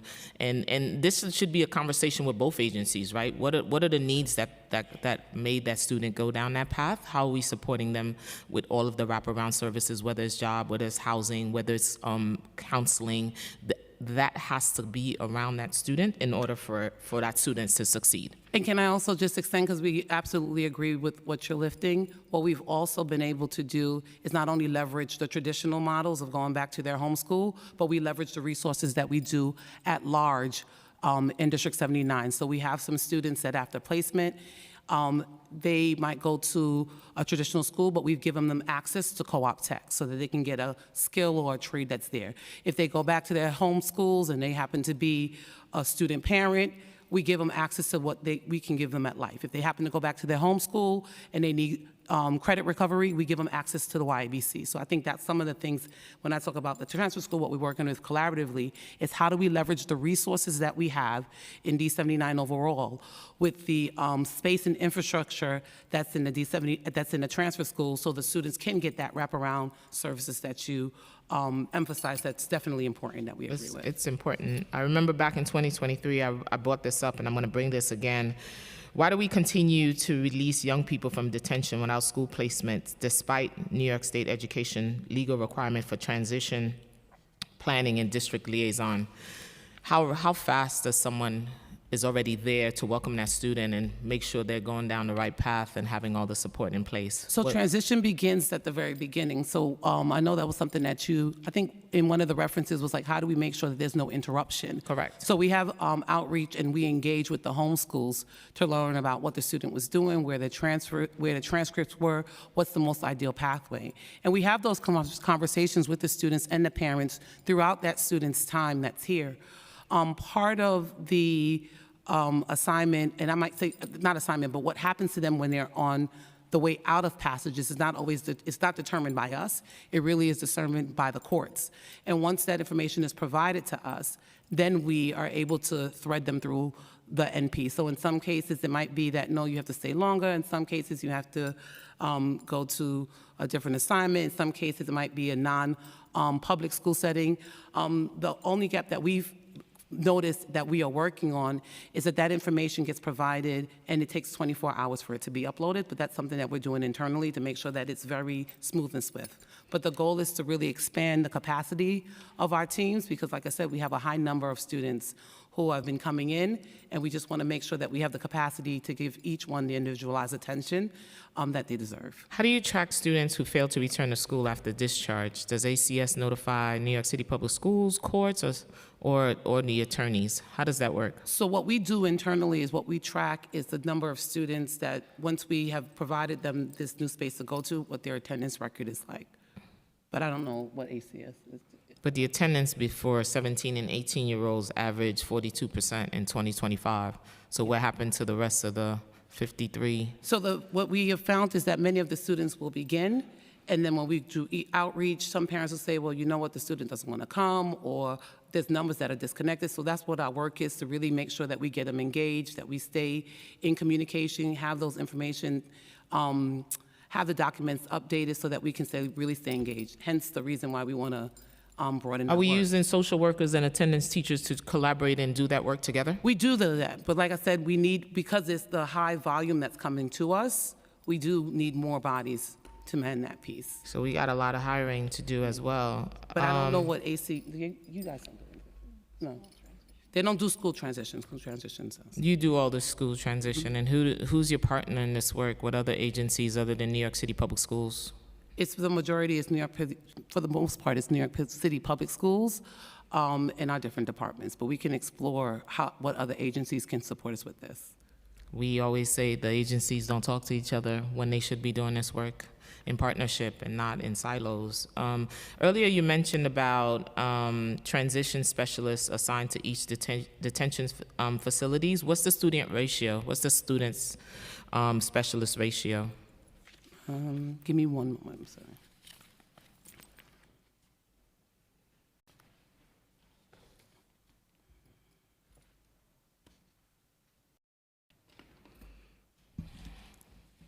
So I can give an overview of what we have across all. And then you're going to send me the data. Data drives this work, guys. That's what we talk about. Data drives this work. We cannot do it. I cannot pass a budget. I cannot. So, no, I'm going to share because we do have some figures. So we have 14 social workers as well as 10 counselors across all of our facilities.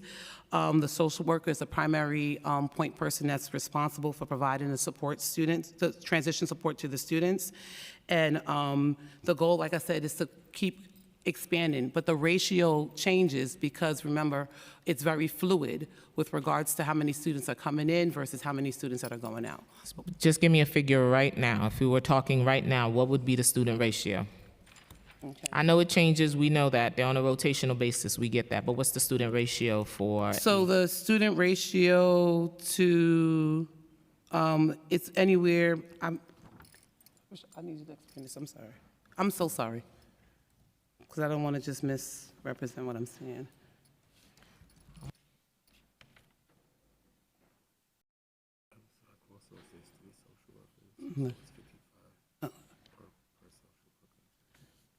So it's on average of anywhere from 1 to 30 or 1 to 40, depending on how many students are in need. But that doesn't speak to the transition out, but that speaks to the person that's almost like the case manager servicing the student. And that's the lead.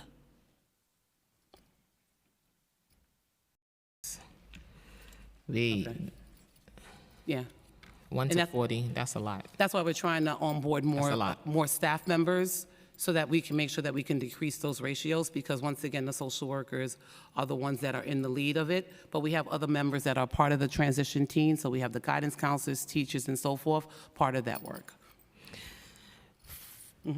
One of the things we talked, and I know young people tell us this all the time, is there any training to support New York City public schools to reduce stigma and bias when young people return back to their home school?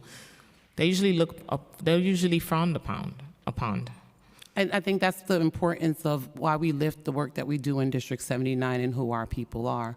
I don't think it's necessarily frowned upon, so I know you're saying that they're frowned upon. I know that there's some negative connotations that might be placed on these students, but our mantra is that a moment doesn't define your destiny.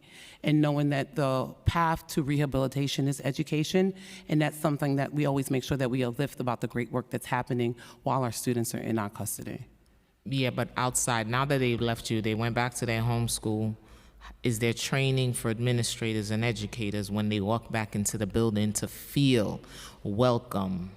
Things happen, right? Life happened, and they're back, and our whole mission in society is to make sure we're giving second chances to young people, right? Are there training for bias and stigma when a young person go back to their home school? So we've had conversation with OSID, and that's been the work of how do we make sure that our reentry process is as tight as it can be, so that when the students come back, it is a fresh start, they're being re-entered, so it's a warm pass-off. So we've been leveraging our social workers that we have citywide, so that they're training and they're onboarding that group that brings the students back into the community. How So many of the students you track that go back to their home school? we How track, many go and how many doesn't go back, and how do you keep track of them, and how many have you lost in the system? So I'm going to say with regards to the homeschool, the law is that within a year, if you go back to within a year, if you have the right to return back to your homeschool. Many of our students who are in these settings are being displaced for more than a year because what was mentioned earlier, because of not delays, but the complexity of their cases, so they're with us a lot longer. But the goal is that we find them a space that's conducive to the needs. So even if they're not going back to their home school, we always provide them a list of possibly 3 schools that they can go to, and we are in constant communication with those families that if those 3 schools didn't work, that we provide other opportunities. I bet you I'm going to hear differently from the parents, because I know there are parents in the audience ready to testify. I'm sure it's going to be different. How does New York City Public School provide additional academic support to recently discharged youth, and how is it supported and tracked for effectiveness? And do you provide, earlier you talked about the training in the college, is there a survey when young people enter the system? Do they get a survey, or when they leave, is there an exit plan? When the students leave, there is an exit plan, because we believe that a high school diploma is not the end, it's the beginning. And so part of that reentry plan that we do with them going back into a New York City public school setting speaks about the assessment of what they've done when they were with us. So as you've asked before, one of the things that we make sure is that we do an evaluation of their transcripts, and then we also make sure that the work that they're getting while they're with us is adhering to that. So like for one example, we had a student that came to us, and it was in the middle of a semester. The student came to us in the middle of the semester. We was able to connect with that homeschool, get all the resources, get all the work done so that when the student transitioned back in, they didn't skip a beat and they were eligible for graduation. I'm going to pass it on to Chair Stevens, and she'll pass it back to me. Yeah, we have a lot of questions. I just had a really quick question. I know before you had mentioned that ACS staff is trained with crisis management. That's the training that you guys still use currently, correct? Yes. Okay.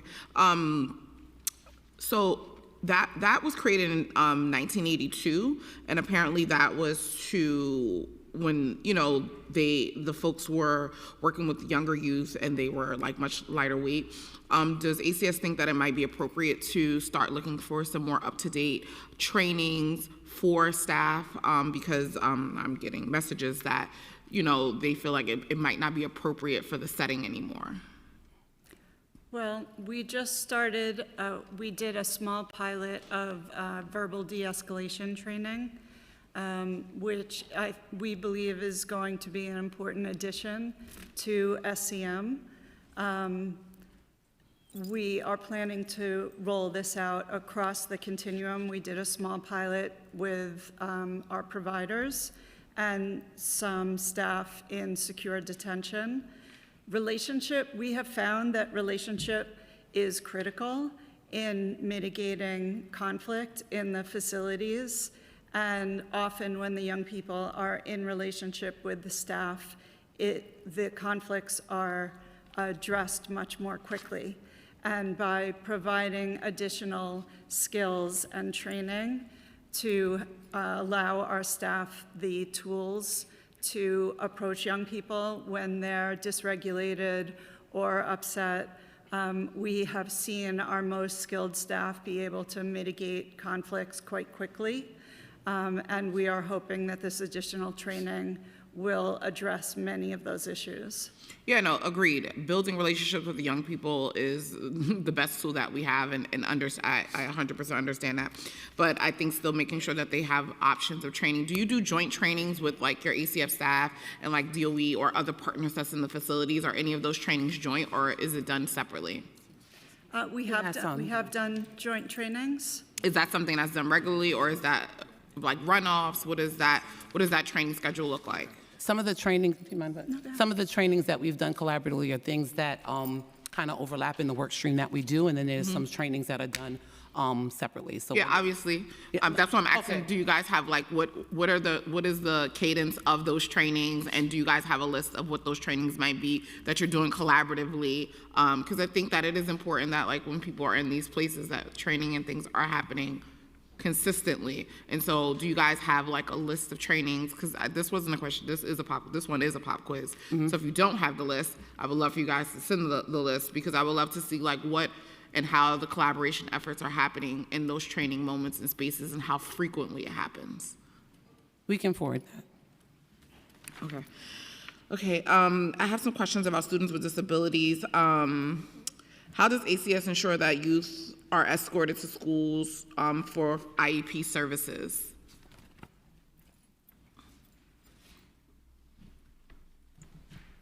So we have meetings with school staff every morning, the youth development specialists who are responsible for bringing the young people to school.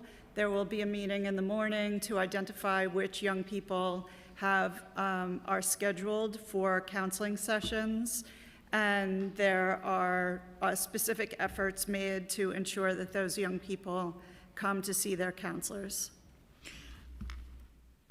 What internal logs is this showing how many IEP sessions were missed due to escorts or lock-ins? We are 100% compliance with our special education plans. But you don't keep track of when they miss services or anything like that? What we do, what I'm saying is that with regards to, like you're saying, with their lockdowns and so forth, the goal is always to do service recovery. Okay. How does ACS notify DOE when a student with disabilities is not brought to school? Is it the same notifications of any other student? Yes. Does ACS participate in cross-agency meetings on IEP compliance? If we're invited into that space, we will participate. Yeah, I know sometimes that gets real difficult. Yes. I was in schools and it becomes tricky. But I will say when we weren't invited in, it often got difficult for us to be able to do the work. And so I think that those are places where we really need to figure out a better system. So I just want to share on just to kind of piggyback on the fact that we do have weekly meetings, and when we have the weekly meetings around the students, sometimes we highlight specific students as well. So it's not just a meeting about things that can be done, it's a collaboration. I'm not sure what Lainey's title is, I'm sorry, I can't, but I know there's an educational point that'll be a part of those conversations with us when we look at a particular student and the needs that they have. So even if they can't be there directly in the moment because we're scheduling them, throughout, and want to make sure that we do them all within 30 days, but we do definitely hear from them and engage with them to hear insight about the students, for lack of a better space, when they're not in the school setting. Because remember, these students are here all Yeah, the time. they we live wanna- there. Yeah, they live there. And so we want to hear, like the same way we would engage, with the same way we engage with the parents to find out how they were at home prior to being incarcerated, prior to being detained. We also get that information from various staff members in this space as well. What training do youth development specialist staff receive on educational rights of students with disabilities? We don't train them in that. I mean, we do train them in what the basic needs, education needs are, and the youth development specialists who are assigned to the school and supporting the school are in daily conversation with Passage's leadership and staff. So if a particular student needs a particular service, the YDS are aware of that and they are supporting that. I would love to see us figure out how to make sure we're supporting young people with disabilities, because even them saying like they're getting the services, I think that having a better understanding of why and the follow through behind is just as important as well. How does ACS ensure program flow, housing cohorts, and lock-ins procedures don't interfere with IEP services? It is our goal to deliver every young person to school every day. And that includes students with disabilities and not with disabilities. And so to the extent that we can, we do our best every day to ensure access to school. How does ACS coordinate with DOE to re-enroll youth in community schools after discharging from close to homes?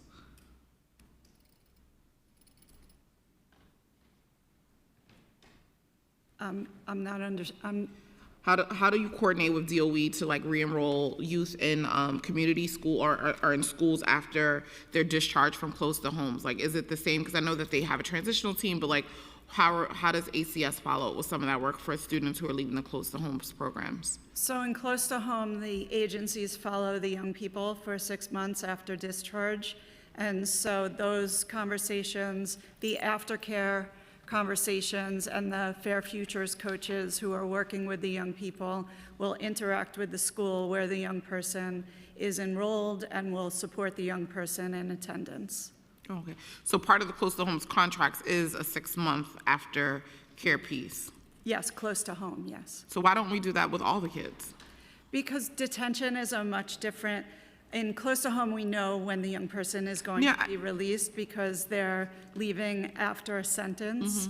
The court does not control those releases. The court controls the releases in detention, and the young people who leave detention and re-enter the community generally have open cases and are represented by counsel and have plans that are developed by their counsel and the courts. What happens when the kids don't have that? I'm sorry, say that again? I was asking because she said that with the council, like a lot of times that's done through the courts and their council, but what happens to the students who don't have a plan from the council or they are being discharged? What happens in those instances? We are in conversation with the young people and their parents, and so sometimes a young person or a family member might ask for support. Part of the reason— So they have to ask for it? Well, part of every young person has a case manager, and so the case manager is talking to the young person about what their plans are after discharge, and sometimes a young person might say they're going to do something on a referral. That referral may not work out. The young person may not want that particular service after going, so they might call the facility and ask for another referral, and so that ongoing referral process is happening. And one of the big reasons why we onboarded the Assistant Commissioner of Reentry is to develop a more solidified model and practice around reentry support. And this new role, they haven't started in this role yet? They're in week 2. Okay. Yeah, no, because I think that it's important. Like, yes, if there's instances where they're going, maybe upstate or whatever, and that's fine. But there are young people who are being discharged and kind of left to figure it out. And it is traumatizing to have to call the facility to get another referral. And so there should be a plan. And even with like close to homes, if we see that that's a necessity there, why wouldn't we be doing that with all the young people? Because a lot of the reasons they're in these predicaments is because of lack of services and lack of resources, and not necessarily might not have the know-how to find those services. So I think I'm really happy to hear that there's a transitional personnel, because that is a clear gap in what is missing in some of this. And I just want to kind of just echo, and what the work will be is that we work collaboratively, some of the things that you've been saying with regards to that transition, because it's a heavy load for us to try to do independently. Yeah. But we will pool our resources so that we can come up with a plan. To echo what you said, that we make sure that everybody is watched. And one of the benefits of our relationship with our nonprofit partners, Children's Village, BPI, CCA also provide services, is that they also can provide referrals to young people and follow them in the community. And we have seen young people, doing well in services that have been referred by those partners. Listen, I hear you, but then if we're gonna ask partners to do that because they're doing it, we should then pay them to do it. Well, they are paid to do it. It's part of their contract. So if that's part of the contract, then that was the question that I was asking. All right, I'm not going down that rabbit hole. All right, I don't have any more questions right now. I'll pass it back to Councilmember Joseph. Thank you. Thank you so much. Question I have around a report released this morning by Advocates for Children found that a total of 16.5% of students with IEPs between 2023 and 2025 did not receive their legally mandated, did not receive a special education plan within 30 days of enrollment at Passages Academy. As New York City Public School, is it legally required to provide that? What attributes to this failure? So I mentioned it, but I'll reiterate again. So if it's 16% that didn't, that means that it's 84% that did. That means 84% received their SCP, the special education plan, within 30 days. The ones that do not have it within 30 days, I'll share again. One of the biggest issues is that we want to make sure that the parents are part of those conversations, so it takes a little bit longer because we don't want to do it without their inclusion. But I'm always happy to report that we do have 100% compliance between it being within 30 and not in 30 days. But the majority of them, the vast majority of them, are done within 30 days. I would love to see a 0%. That's the goal. Well, that's the goal. So, and that's where it's been. It went from 21, like I'm very honest. Yeah. So it went from 79 to 88. And so the goal is to get to 100, that all of them are done within 30 days. But we are really committed to making sure that the parents are involved in it. And so if it is the 29th day and the parent said, I can't make it, can we extend? We do extend. But our goal is to make sure that we have all our parents involved. Yes, and the New York City Public School plan to remedy the mismatch between students' need and services provided. How do you match the students' needs? I know it's on the SCP, but sometimes we miss it. So what we do, that's why that's why we hired the administrators, so that we don't miss it. The goal has been to review what's being required and what's being asked for, and that's our cross-reference to make sure that those things are actually happening. And one of the things, like I said earlier, that we're very proud of is that if there are those gaps, we've partnered with Special Education, Dial, so that we can have those seed programs, so those missed opportunities that are not happening during the day can be remedied on the weekends. How many psychologists do you have? Let me see. Thank you. 2. But nearly 40% of your students are classified with special needs. So the psychologists would be the ones that would be doing the reevaluation, and we don't have a large population of students that do reevaluations and triennials. But we do have our largest population of pedagogy is special education, and our goal is to every year increase that head count of special education teachers. And what's the timeline for that? So the timeline has been to onboard at least 4 special education teachers each year. Unfortunately, what we're facing is that many of our teachers have been here for such a long time. So as we onboard, there's some that retire. And so we are really trying to be more aggressive with how many people that we're onboarding. But then we also making sure that we're intentional of just training all of our teachers with regards to MTSS and different different strategies, that whether a student has an IEP or not, that you're able to meet the different performance levels that they're facing. Will you share the IEP compliance data with us? The committee would love to see that. I hear you. Okay. Yes, thank you. Our English language learners, according to Advocates for Children, found that 216 English language learners who were enrolled during the 2023, 2024, 2024-25, nearly a quarter received no English as a new language instruction while in ACS custody. What does New York City Public Schools attribute to this failure? So I'm going to share again at this point right now, our current compliance rate is 91%. We have a total of 42 students we have a total of 46 students who require E&L instruction, and there's 4 that's not receiving it, technically not in compliance, because we have an E&L teacher who has just recently retired. What we've done, though, is that we've hired a sub that's delivering the services, but because it's not a full-time person, we don't hit the 5 out of the, there's 5 different components. We only hit the 4 out of the 5 to receive full components. What we are intentional, but at Crossroads, specifically in Horizon, those students are receiving their services. We know specifically what facility we have the gap, and we've been working with our district level L department to make sure that those needs are being addressed. Well, the Office of Multi-Language Learners is supporting that?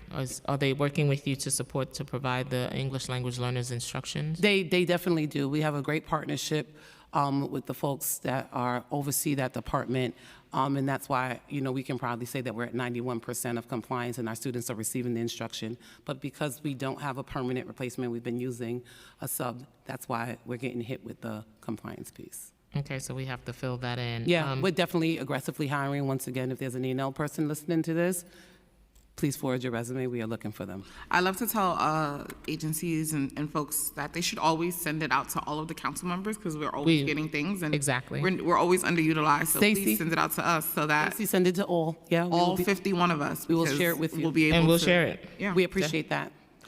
How does New York City Public School determine school budget for Passages Academy and Restart Academy? So we have an allocation that's given to us, so I'm going to just review it so I don't speak out of turn. So we have 3 key fundings. So we have federal funds, example, Title I, neglected and delinquent, Title III. We get tax levy restricted, which is 80/80, tax levy 80/80 money, and tax levy NISTL funds. And then we have tax levy unrestricted, which is also tax levy instructional programs for D79/close to home. And how do you use any per pupil calculation or weights? We for this don't. population? We do not do per pupil, and we do not have like the fair student funding piece. But we do encourage your advocacy for revisiting the funding formulas for these locations, because many of the ones that we've had have been in place for a long time. Yeah, we were very instrumental in changing that. How much funding did each school receive for 2025 and 2026 school year? So we don't, it's not necessarily, even though we have 2 principals, it's still one budget combined. So for the one budget combined, it's $17,325,252. Thank you. Is there any pedagogical headcount associated with each school? What is the non-pedagogical pedagogical? Hold on a second. Just give me one more. None. Tired. So I have the pedagogical count that I can share with you. We currently, well, I can give you all. So we have 53 teachers, 3.5 E&L teachers, a total of, this is currently in place, not what's allocated. We have 11 special education teachers, but as I've shared, some of them have since retired. 3 paras, 4 guidance counselors, 2 psychologists, 14 social workers, so that's a total of 90. And the goal is to expand that staffing to meet the increased number of students that we're receiving. Does any of those programs, these programs do not receive Galaxy allocation? We get out Galaxy allocation, but the funding source is different from what it would be in a traditional school. Okay. What is the number of youth in secure detention facilities who are enrolled in education programs? Just need a number. Enrollment as of 11/12/2025, we have 167 at Crossroads, 172 at Horizon, bringing a total to 339, versus the capacity being 110 at each site. And you'll send us the breakdown by program for high school equivalency, college courses, and any other? I have that. You can share? So for middle school level, we have a total of 6 between Crossroads and Horizons. We have 228 for our high school pathway, and we have 71 who are HSC pathway. And then we have a small number that's post-grad, and the post-grad that we have is that we're just still really finalizing their transition pieces.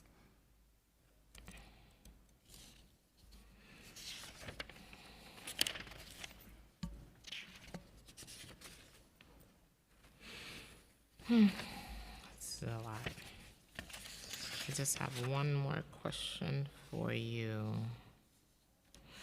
Can you give me the breakdown of the type of certificate and educational programs for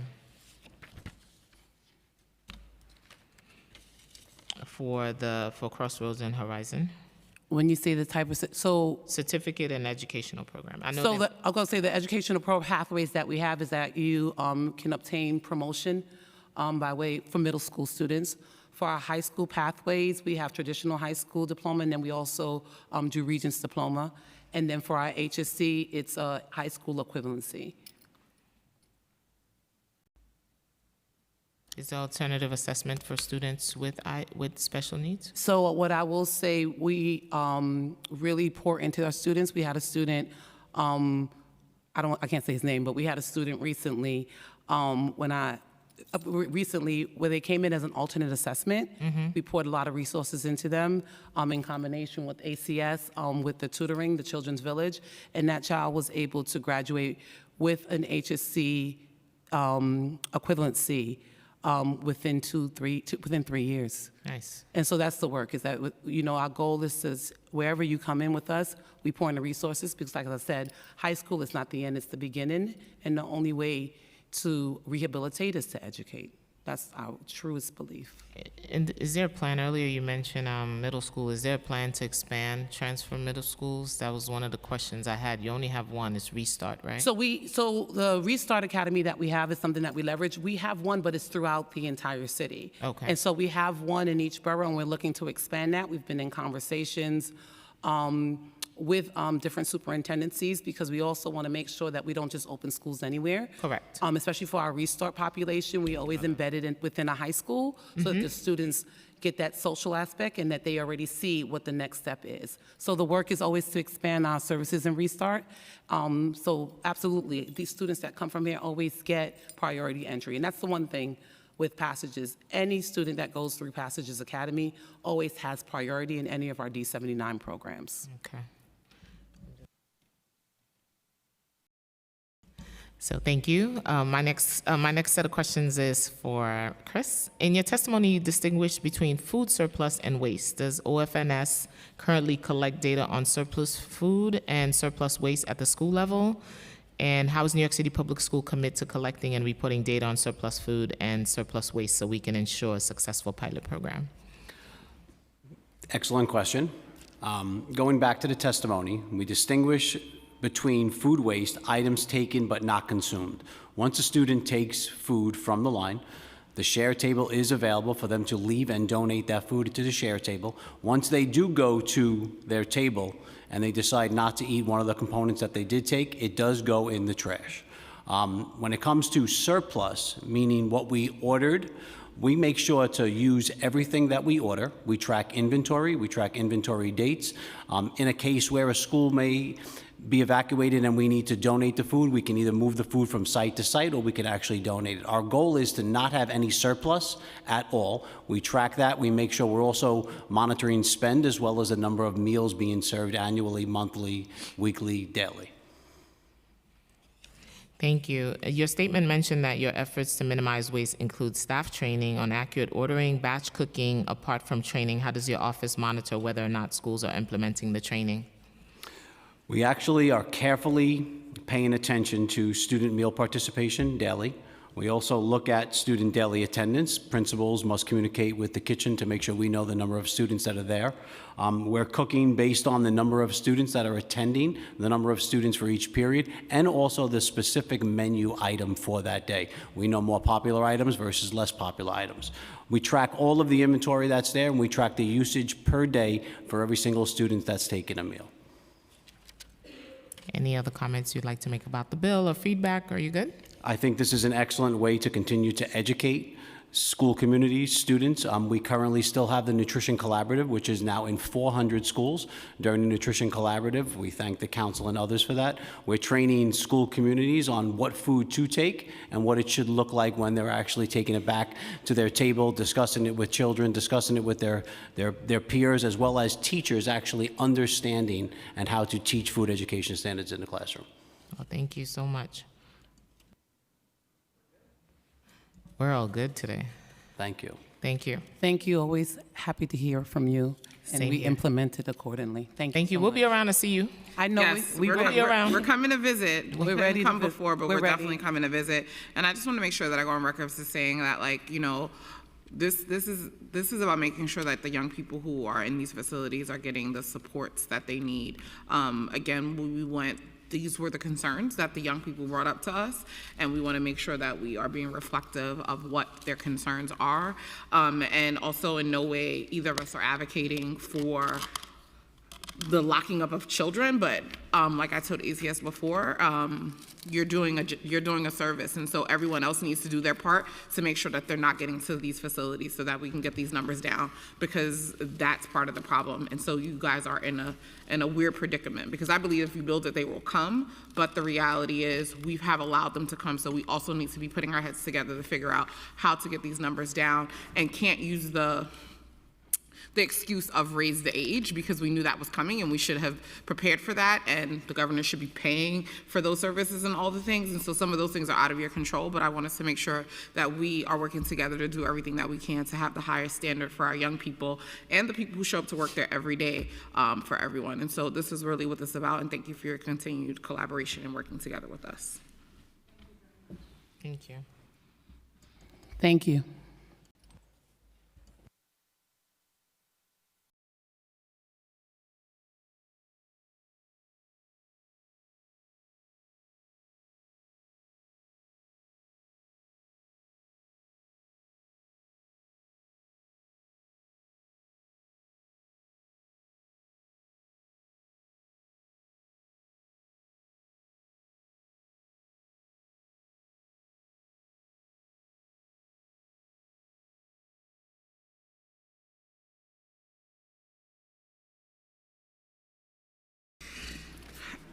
I now open the hearing for public testimony. I remind the members of the public this is a formal government proceeding and that decorum shall be observed. As such, members of the public shall remain silent at all times. The witness table is reserved for people who wish to testify. No video recordings or photography is allowed from the witness table. Further, members of the public may not present audio or video regarding the testimony, but they may submit transcript of such recordings to the Sergeant of Arms for including in the hearing recorded. If you wish to speak today, in today's hearing, please fill out an appearance card with the Sergeant of Arms and wait to be recognized. When recognized, you have 2 minutes to speak on today's hearing topic: educational access to New York City juvenile detention centers. If you have a witness statement or additional written testimony you wish to submit for the record, please provide a copy of that testimony to the Sergeant at Arms. I now call the first panel. What was it? Melinda Andrews. Denicia Boone. Barkeet Rivera. Belkis Rivera. Shyla Koff. Charlena Koff, and Derek Robertson. Have fun.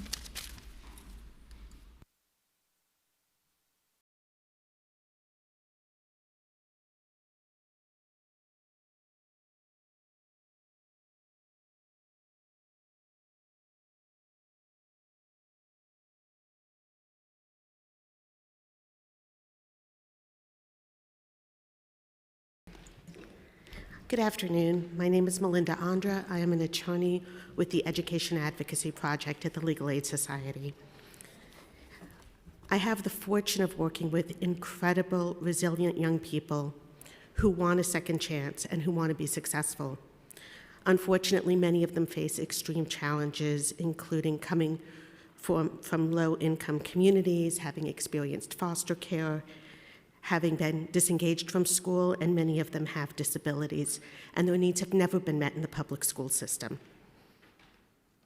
ACS and the New York City Public Schools have a unique opportunity to remediate some of these past failures on the part of our city. And unfortunately, they are failing in that. We hear over and over again from our clients that they're not being brought to school even when they voice a desire to go. We have constant complaints from both Crossroads and from Horizons about that issue. We have reports, as mentioned earlier, of young people sleeping in hallways and in classrooms, making those spaces unavailable for young people for learning. And as pointed out earlier in the testimony, approximately 60% of the absences in last year's report were under the code R due to the agency, not because the child was sick or had court. We appreciate ACS's efforts to provide tutoring, but tutoring is no substitute for school, particularly for a young person with a disability. We see students with disabilities not receiving the appropriate levels of support. There are child fine violations. No annual reviews are happening without extraordinary efforts on the part of attorneys and families. SEPs are boilerplate and offer what the facility has rather than what the child needs.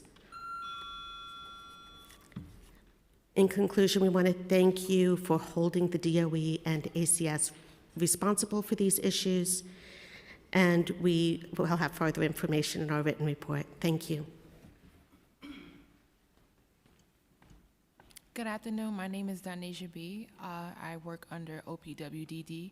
My son is incarcerated in Horizons. He isn't going to school because there is lack of staff. We have discussed this in court.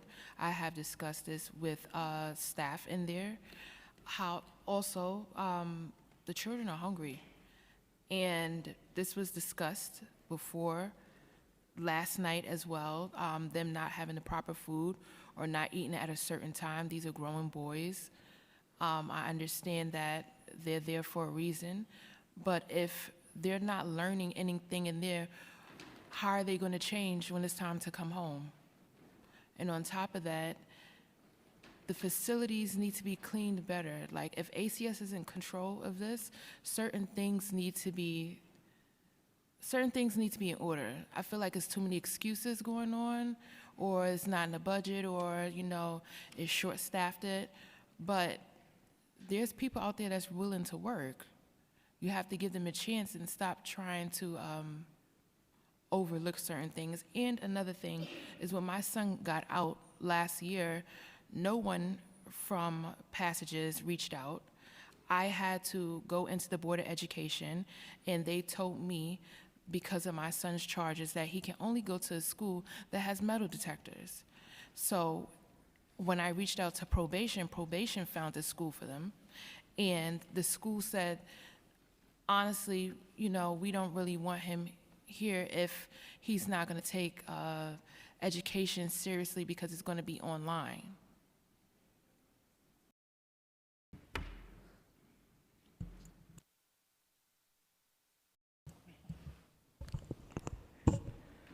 Thank you, Council, for the opportunity to speak. Yes, ma'am. Thank you. I want to express my growing concern about my son's education at the Juvenile Center.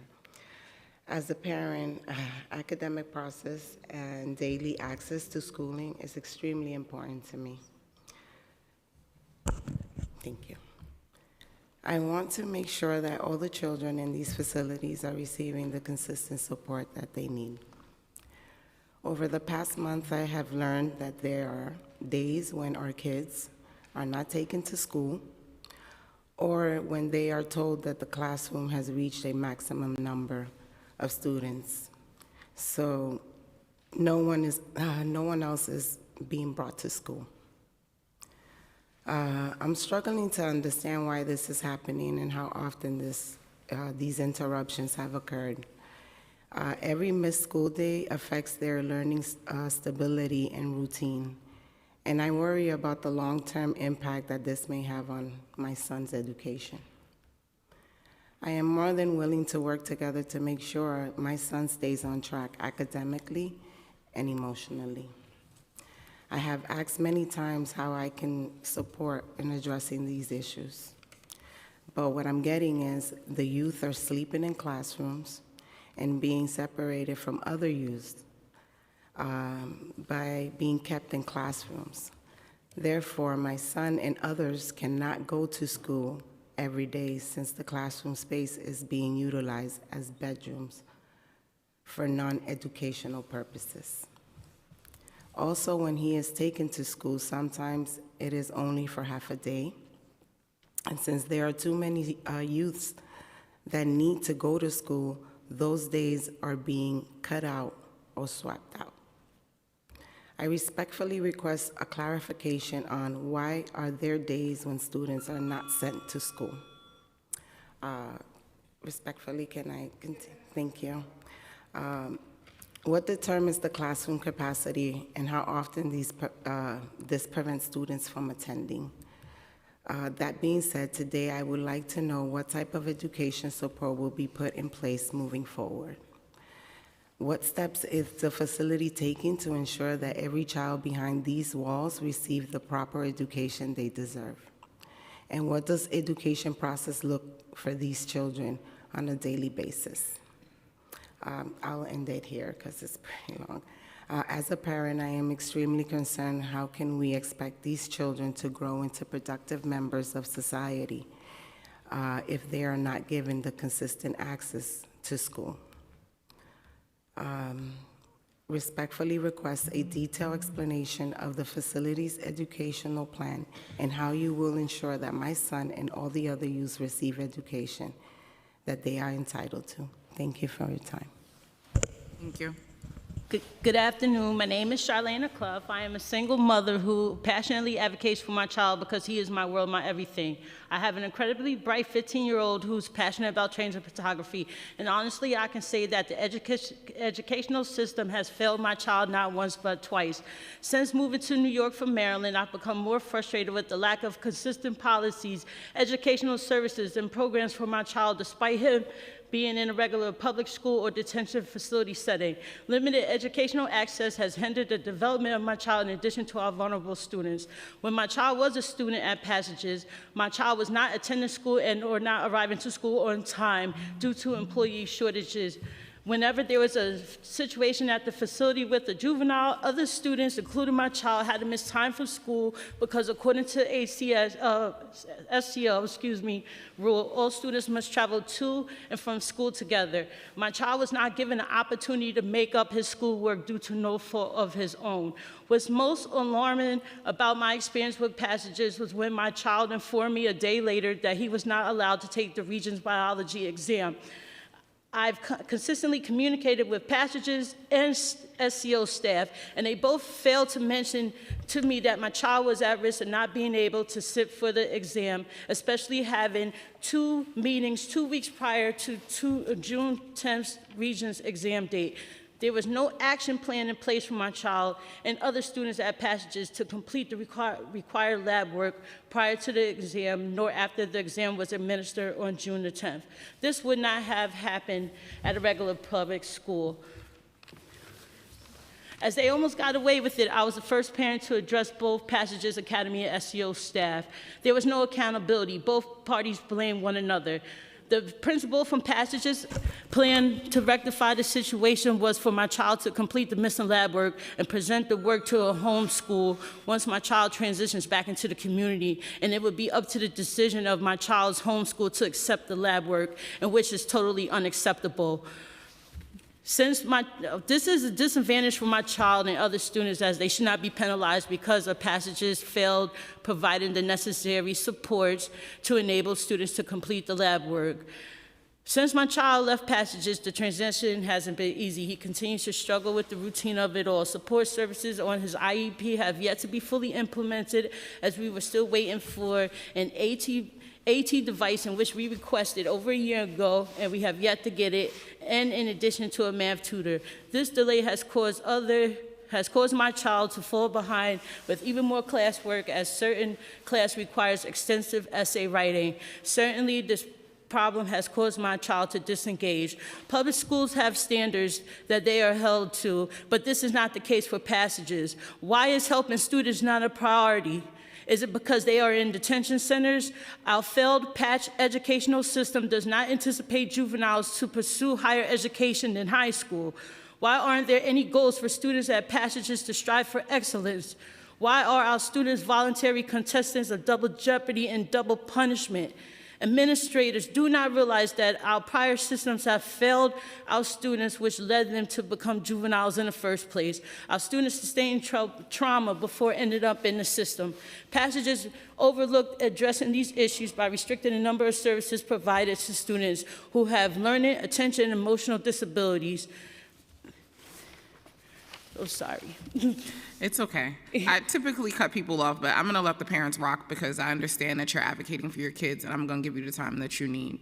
Thank you very much. When it comes to our students transitioning back into public school, they are shell-shocked and completely lost once they get back to public school, since passages and public schools are two very different systems, and this cycle continues. This is not fair, this is a crisis, this is a problem, and this must stop. And would you tolerate these intolerable conditions if it happened to your own child or children? Thank you.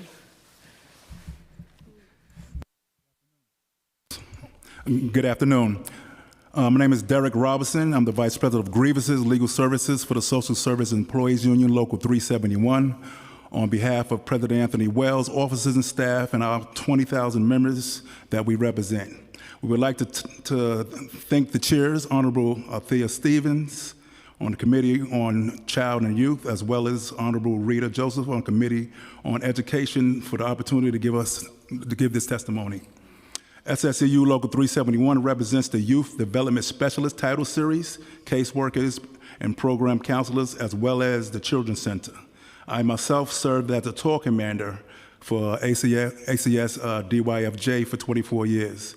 I would like to acknowledge our Youth Development Specialists and program counselors are integral to the welfare and the rehabilitation of the youth in their custody.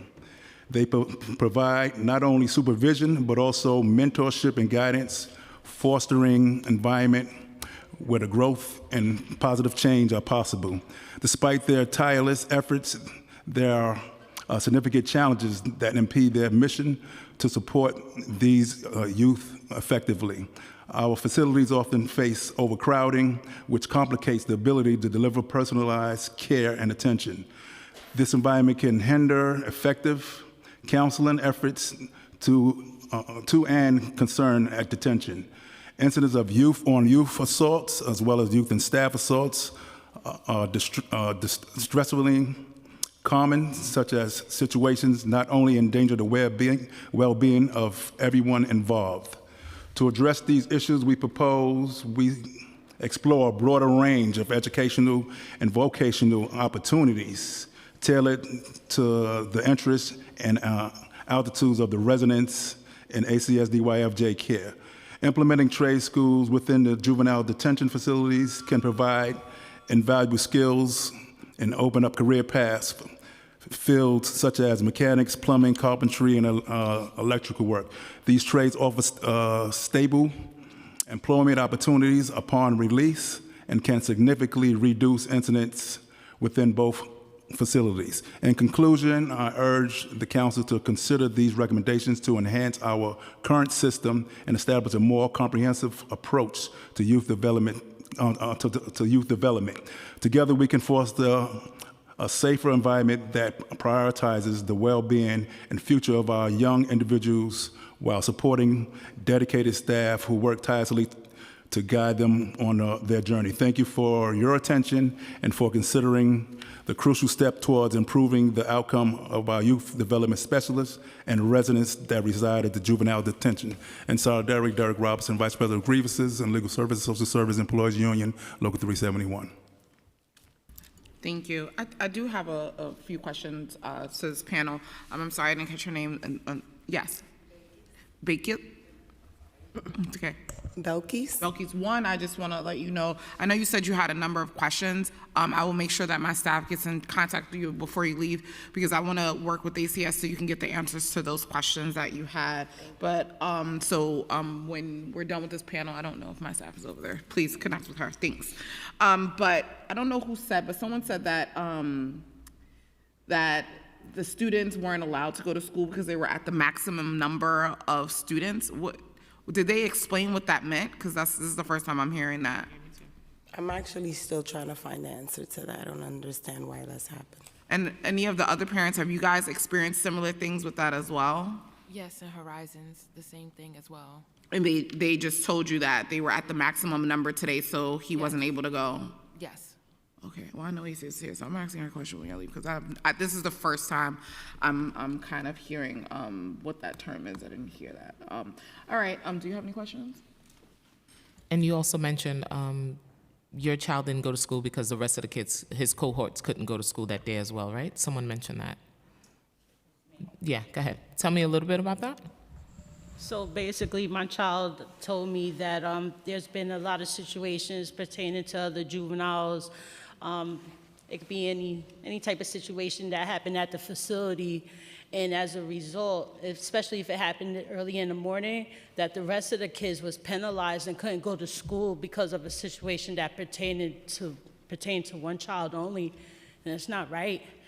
And as a result, the kids either arrived at school late on time or they did not go to school at all, and the kids was never given an opportunity for them to make up their classwork missed due to no fault of their own. Okay.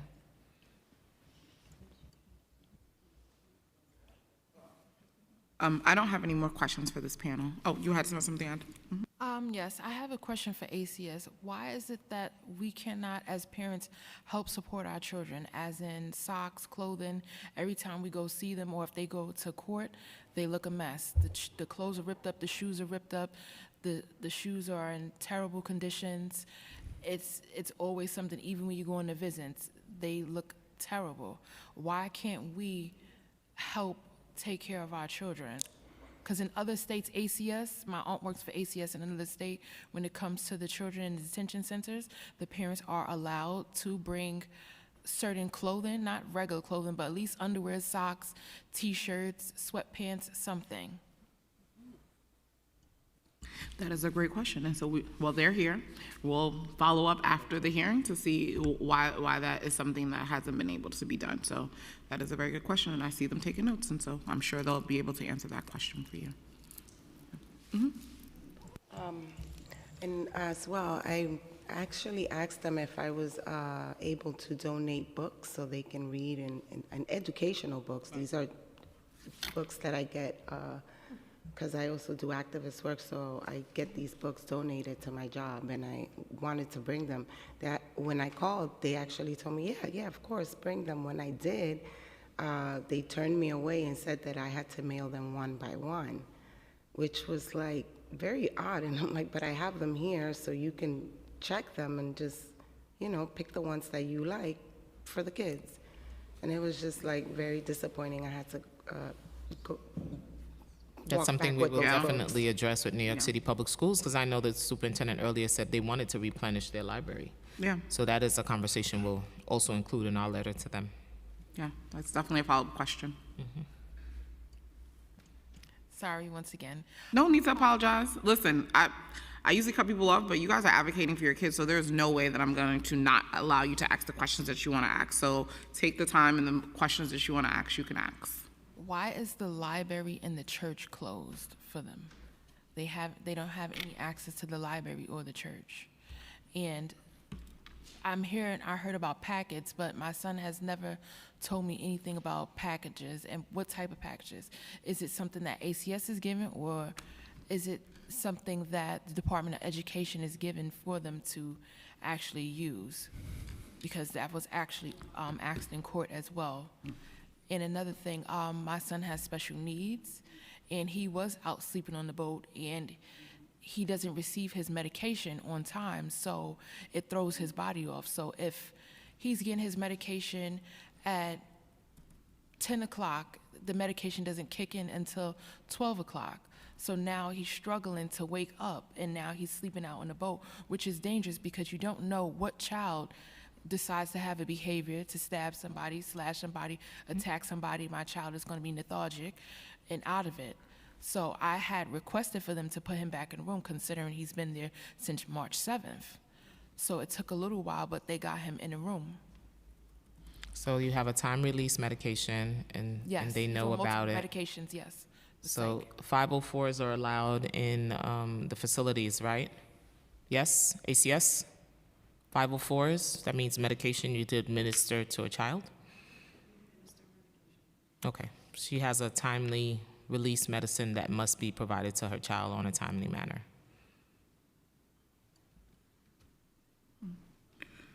Okay, well, we'll follow up, and these are questions that I'm sure my staff was taking, and we'll follow up, and we'll make sure we get your contact information as we're working with ACS to get the answer to those questions. But before you guys leave, I know someone said that when your child had said that the facility hadn't been cleaned. I actually just got a text message that someone said that there's only about two housekeeping staff as of yesterday at Horizon, so that might be a reason why. About 2 weeks ago, my son had wingworm, and wingworms are contagious. And I'm like, well, if y'all not going outside and wearing the same clothes, what's going on? He called me and let me know. Medical didn't even call me and let me know. So I told him not to touch your face, not to touch your hair, because it's going to spread through your body. And he asked me not to come on a visit. And I was like, so what's going on? How is the facility being cleaned? If we have children that have special needs, we have children that have sensitive skin. My son has von Willebrand disease, which means if he gets cut or injured or break anything, he would have to get a platelet or a blood transfusion. His body does not heal within seconds. He takes minutes to heal. So this is, every time something happens, this is what I have to break down to them. Yeah, this, like I said, that someone just let me know about the facility and not having enough cleaning staff. So that's something I will follow up with ACS as well. So thank you guys for coming in. I appreciate you. Continue to fight and advocate for your kids. Please use this as a resource. And if there's questions and things that are coming up, please don't let this be the last time. We want to be of support, myself and Councilmember Joseph. And again, thank you for fighting for your kids, because we're fighting along with you. Appreciate you. Thank you. Okay. I'll be calling the next panel. Lorraine Bridges, Mary McKell, Dr. Jackie Cody, Alexander Rapasada, Melissa Commando,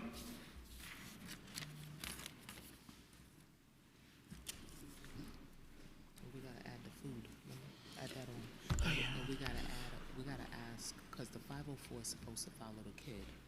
504 is supposed to follow the kid. And those timely medication, you don't release them on time. Yo, that kid will be a hot man. Tell him I said hello. Anti-Semitic in public, I would give him a finger right now. Be nice with them.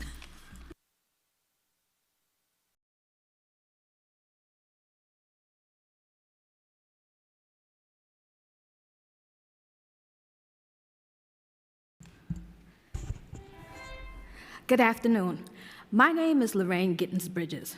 I am one of the co-developers of the citywide leadership team bills. I am also a former co-chairperson for the Chancellor's Parent Advisory Council and a core member of school leadership teams and district leadership teams for New York City. And I am a proud New York City public school graduate. And last but not least, I am the chartering president of 2 units of New York State and National PTA. Thank you, Councilmember Josephs and Councilmember Stevens and the Education Committee and the Committee for Youth and Children for supporting the resolutions number 1017, 1018, 1019, urging New York State legislators to pass the citywide leadership team bills. The citywide leadership team is the missing link. As you know, we are the largest school district in the country. Unfortunately, many of our PTAs and school leadership teams are not functioning effectively across our large system. So we don't know exactly a lot of times how to support them. As being a former chairperson, I know where to go to ask, to find out what schools need. But you can't find out what they need if they're not functioning. The CLT is not a top-down approach. It is a bottom-up approach. We have the accountability measures that will help us support our schools in real time, not 10 years down the road. The concept of the citywide leadership team, which is called the committee, has been sitting in the A655 since 2010. Our students cannot continue to wait. Thank you for joining us in urging our New York State legislators to make the citywide leadership team bills, New York State education law, just like the school and district leadership teams. Thank you again for your support.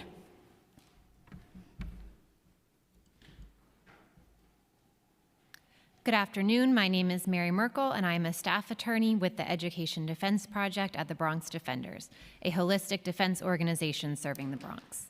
At the Bronx Defenders, we believe that all children should be free. There should be 0 children in Horizons or Crossroads. However, until all children in this city are free, the very bare minimum they should receive is access to consistent, quality, and intentionally uplifting education. Our young people are told at every turn that education is the way to better their lives.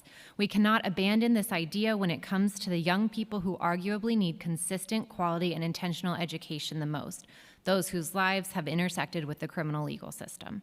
Our clients who are detained want to be in school but are not able to regularly attend. Access needs to be more consistent. A student cannot learn if they aren't given actual instructional time in a classroom. Our recommendations are: stop utilizing classrooms for housing students to ensure there is enough classroom space for students to learn in. Children sleeping on cots in classrooms is unacceptable. Intentionally hire bilingual teachers and staff to ensure students that speak Spanish are not deprived of an education while detained because of a lack of staffing. Ensure SEPs are made timely with input from students and their parents, fulfill their responsibilities under Child Find, conduct new psychoeducational assessments in a timely manner, as well as other necessary evaluations, and update students' IEPs and SEPs. Increase access to engaging college courses, increase access to vocational skill building and certifications. Unfortunately, once these young people are released from a detention facility, access to education continues to be a challenge. Many students face discrimination based on their involvement in the criminal legal system. Students are sometimes asked in transfer school interviews about their criminal cases and then denied entry to high schools with specialized programs designed for them. These persistent barriers severely limit the resources and opportunities available for young people we serve. Our recommendations for young people who have been released from juvenile detention facilities are: NYCPS must develop an approach to assisting young people who transition out of juvenile facilities and ensuring support by reimagining the role of transition counselor. This counselor needs to have the authority to issue enrollment letters, grant safety transfers, and to place students in transfer high schools. NYCPS must develop a virtual transition school connected to Passages Academy so students can continue to stay engaged in school daily until a new placement is secured. Sometimes the transfer school application process can take months, and students lose crucial momentum. For students who have been studying for their GED with an online program, they should be given a computer and support to complete their GED studies. NYCPS, in conjunction with transfer high schools, must create additional openings and guaranteed seats at transfer high schools and specialized programs such as Restart for middle and high school students transitioning out of juvenile facilities. These young people deserve to be free, and they deserve our resources and our support. Thank you. Good afternoon. My name is Alexandra Rapasarda, and I'm a senior staff attorney with the Center for Family Representation's Youth Defense Practice. Thank you, Chair Stevens and Chair Joseph and the committees on children and youth and education for giving us the opportunity to testify today. CFR is the county-wide assigned indigent defense provider for parents who are facing ACS prosecutions in Lower Manhattan, Queens, and Staten Island, and is a conflict provider in the Bronx. In 2019, CFR also expanded its work to represent young people accused of crimes in family court. Our goals are always to prevent children from entering the foster system or youth incarceration systems, shorten the time that families are separated, and help families stabilize when reunited. My experience as an educational attorney and youth defender is in stark contrast to the testimony that the committees heard earlier today. Students who are incarcerated deserve the same or more protections and opportunities than their non-incarcerated peers. Right now, the fact that they are incarcerated is a main determining factor in how much education a child is getting, if any, let alone their special education services. Education, children being connected to their communities and their schools, is a main factor in their success. New York City's inability to provide access to meaningful education to incarcerated young people is actively harming them. An essential piece of educational success is parent and family involvement. When students are incarcerated, families are cut off from participating in a student's education the same way that they could in a community. Parents often do not receive updates from passages and have little to no information about special education services and progress of their children. This fall, parents across the city participated in things like parent-teacher conferences for their students, but not parents of incarcerated students. Our clients' parents consistently report receiving no information regarding their child's schooling. And at a minimum, these types of instrumental conferences are doable while students are incarcerated and better prepare families when students return to the community. I'll close with, when we know that incarceration harms young people, disrupts their educational progress, and deprives them of special education support, and sends them unsupported back to their communities, City Council must think critically about whether incarcerating young people is ever an appropriate response. At a time when the Raise the Age legislation is under attack, we should critically examine how our city's failure to provide appropriate education in carceral settings plays a role in the critiques of this law.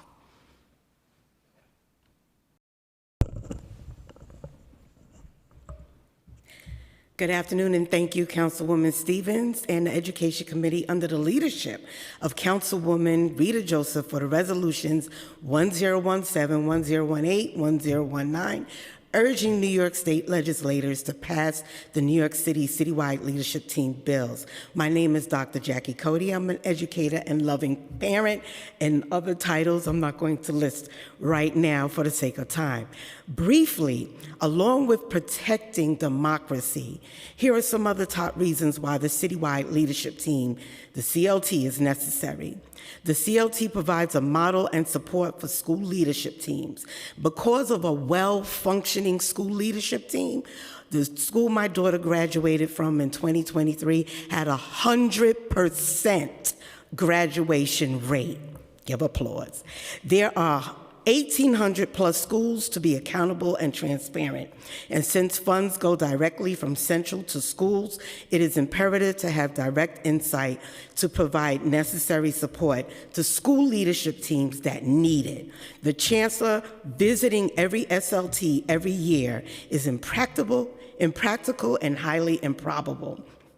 Furthermore, according to New York State Education Department's recommendations from their April 9, 2024 report on mayoral control, New York City stakeholders are calling for the CLT, citywide engagement, shared decision-making, accountability, and transparency. The school principal has a team. The district superintendent has a team. Why wouldn't the chancellor have a team that includes representation of all New York City stakeholders, educators, unions, elected officials, CBOs, and most importantly, parents and students? Parent and student engagement is a must for school success. Studies have shown that parent and student involvement and shared decision-making enhances academic achievement, provides a comprehensive support system, promotes accountability, develops valuable skills, improves student behavior and well-being, empowers students, increases student engagement in their own education, and provides unique insights that working in silos cannot fathom. Every student deserves direct access to high-quality educational opportunities and programs to reach their own full potential of success. Thank you. My name is Melissa Accomando, and I am an education attorney at Neighborhood Defender Service of Harlem. I am grateful for the opportunity to participate in today's hearing. I work closely with my colleagues in the criminal defense practice to advocate for the educational needs of our adolescent clients, including those in secure detention. NDS clients who are enrolled in passages consistently report similar negative experiences at both facilities. Many students are not taken to class or are taken to class late. Others have told us that they are given packets of work to do on their own in their cells. The facilities are often so overcrowded that classrooms are used as overflow housing units. Last month, one client reported that he had not attended school at all since being detained at Crossroads for 3 weeks.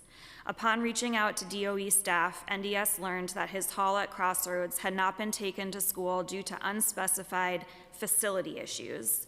We are concerned that many students who do not have access to an education advocate are being deprived of an education without any recourse. ACS and DOE need to ensure that all students are taken to school on a daily basis. Access to programming also impacts students over the summer.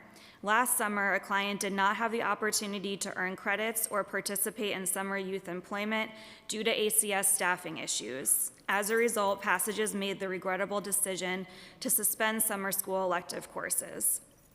ACS must address these staffing concerns to ensure students are brought to school consistently. The city must also address the overcrowding in these facilities so that classrooms can be used for their intended purpose, for students to learn and participate in the required number of school hours that they are entitled to. Both agencies have the obligation to engage students enrolled in Passages Academy and to provide them with the opportunity to make educational progress. NDS is grateful to the committees for hosting this hearing and working to address these important issues. Youth in detention deserve quality access to education. I have included additional details in my submitted written testimony regarding the DOE's failure to provide legally mandated special education services. There also need to be improved efforts to support transition planning when young people return to their school communities. Thank you for your time and consideration of our comments. Thank you. We don't have any, do you have questions for the panel? We don't have any questions for the panel. Thank you. Rohini San and Anna, is that a G? Yeah. Oh, Anna Gallagher.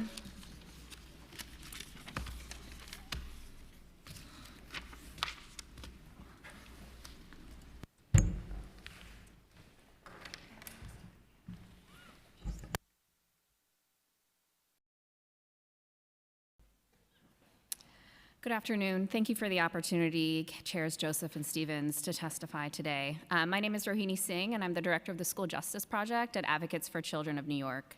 Each year, we help thousands of families navigate the education system, and our work includes supporting court-involved youth in overcoming the significant challenges of accessing educational and special educational services, both while they're in placement and as they transition back to their communities. Young people in juvenile detention, placement, and adult jails need intensive, targeted educational services and therapeutic interventions. This morning, AFC released a report, Reconnecting to Opportunity, Advancing Educational Equity for Court-Involved Students, which offers an analysis of data from Local Law 21, passed by this council in 2023. The data and our experience demonstrate that there is significant work to be done to address the needs of court-involved youth. Some key takeaways from our analysis of the data include that youth in juvenile detention or placement in 2023 and 2024 and 2024 and 2025 school years were almost twice as likely as their peers to have learning disabilities and more than 17 times as likely to be labeled as students with emotional disabilities. In addition, over half of students who transferred to a New York City public school or program after being discharged from detention or placement missed more days of school than they attended after transitioning back to the community. Our report calls on the city to take several critical steps to better support these students before they enter detention and placement, while enrolled in passages, and as they return to their school communities. First, we urge the city to provide students with critical services in their school communities to help them succeed in school. Some of these services include ensuring every school has a school-based mental health clinic or partnership with a community-based mental health provider, hiring at least one behavioral specialist per district, creating more therapeutic school options and specialized programming within New York City public schools for young people with behavioral and emotional challenges, and ensuring that all middle and high school students struggling with reading receive intensive intervention. Second, advocates have raised the alarm regarding the conditions in secure detention facilities and the numerous barriers for students to actually attend school in these facilities. The city must ensure that students are able to regularly attend and are receiving their special education services and ENL services. Finally, the city must improve the transition process for students coming out of detention or placement to ensure that students can access appropriate educational programs and support their re-engagement in school. We hear from many families that receive no support when they are leaving passages and have no communication with passages staff after their discharge. Our full report is available on our website. Thank you for the opportunity to testify, and thank you for highlighting this important topic. Hi, good afternoon. Thank you to Chairs Joseph and Stevens for the opportunity to testify today. My name is Anna Arkin-Gallagher. I'm the Associate Director of the Civil Justice Practice at Brooklyn Defenders. Our education unit provides legal representation and informal advocacy to our school-age clients and parents of children in New York City schools. A number of our clients are or have been incarcerated in juvenile detention facilities.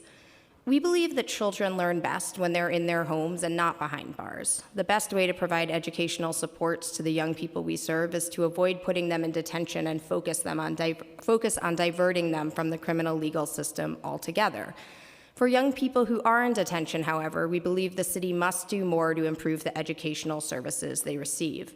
Students who attend passages have long struggled to access high-quality educational services, and especially recently have sometimes been unable to access educational services at all. In contrast to some of what we heard earlier, at least one young person our office is working with at Crossroads reports he hasn't been to school since the start of the current school year. Another student reports he's frequently been receiving worksheets in place of live instruction.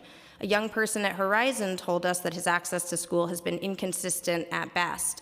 In late October, he told us he'd been to school, by his estimation, 5 or 6 times. We thank the Council for passing Local Law 21 of 2024, which requires New York City public schools to report data that further sheds light on the issues with education and juvenile detention facilities. The recently released data indicates that students missed a huge number of school days last school year. ACS and New York City public schools must work together to ensure young people are able to attend school every day, as required by law. And the missed instructional time is particularly alarming considering the significant academic remediation and supports many students at passages require. Despite the need for special education services, we've heard that SEPs are delayed for a significant number of students, that fewer than 5 students enrolled at passages last year received their mandated triennial evaluations or their annual IEP reviews. And we've heard again today about transition services, and we also see that there's often a substantial delay in getting students back into school, and that connections with schools that might be appropriate for these students, like transfer schools, often come as just a recommendation to enroll in a transfer school rather than targeted support in doing that, in getting enrolled. So our written testimony will further elaborate on many suggestions for improved educational services. Thank you for the opportunity to testify today. Thank you. No. Thank you for your testimony. If we missed anyone who would like to testify in person, please visit the sergeant's table and complete a witness slip now. We will be moving to Zoom testimony. Once your name is called, a member of our staff will unmute you and the Sergeant at Arms will set the timer and give you the go-ahead to begin. Adriel Lewis.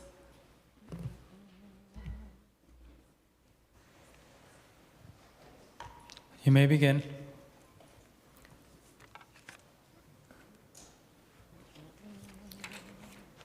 Moving on. Ochua Tizer. You may begin.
Katie, right?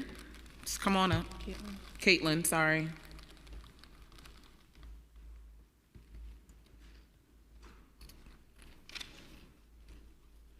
You may begin whenever you're ready. Thank you. Hello, my name is Caitlin Greco. I'm Director of Prevention, Juvenile Justice, and Equity at CAFCA, or the Council of Family and Child Caring Agencies. We are the principal representative for nearly all nonprofits across the state who provide child welfare and juvenile justice services, including the 5 agencies that are contracted by ACS to provide close-to-home programming. I also really greatly appreciate the opportunity to add close-to-home programming to this conversation, as young people residing close to home are also receiving their education through passages. Providers have reported to us various barriers that have been impacting quality of education for young people in close to home. For instance, providers have reported that young people who are on the GED track have been put in classrooms on a self-paced computer program where the rest of the class is receiving instructor-led programming by the teacher. That's obviously very disruptive. It's also not going to help engagement for young people who are probably disengaged for years prior to close to home to school, right? Also, young people are looking for vocational opportunities to increase their skills so they're ready for the workforce when they leave close to home. So we have 4 recommendations that I wanted to raise today. One is that we provide GED instructors for all GED track students. 2, incorporate vocational programming into the school day. GED track students are required to be in a seat for 3.5 hours compared to high school and middle school track students who are required to be for 5.5 hours. Those 2 extra hours could be utilized for vocational programming for the GED students. 3, invest in career opportunities or career exposure opportunities for students. Providing different career exposure opportunities can increase school engagement and hope for the future. 4, expand partnerships with community-based organizations to enhance access to learning opportunities. Expanding investments and partnerships with community-based organizations will allow young people to access different learning opportunities in the communities they reside. It will also increase their support network once they transition back home to the community. And I'll also submit written testimony that further details everything. I do have a question for you, just because I realized I didn't even access to ACS, but does the folks who are in close-to homes, do they have access to the vocational training? You're just saying that it's not during the educational time, and that's Correct. why you're requesting that become an option? Correct. So right now, it's really on the providers to create those partnerships, which they do, but it's really, the GED track students are having a hard time wanting to, participate in the GED program. And they're usually in the same classroom as? That's what providers have reported to me, that there's been times where the GED student is with another class, like a high school or middle school class, who are receiving a teacher, led instructor. So it's like they're off in the back with the laptop, Correct. saying, like, do the work, and then there's an instructor. Correct. Okay. Correct. That seems distracting. Exactly. And also not going to increase engagement for a kid that's probably already disengaged, right? Right. Okay. That's very helpful. Yep. Do you have any questions? Thank you so much. Thank And I'm you. sorry we missed you. We didn't have your slip here, so we It's apologize okay. for that. Thank you for letting me touch. Did you submit your recommendations to us?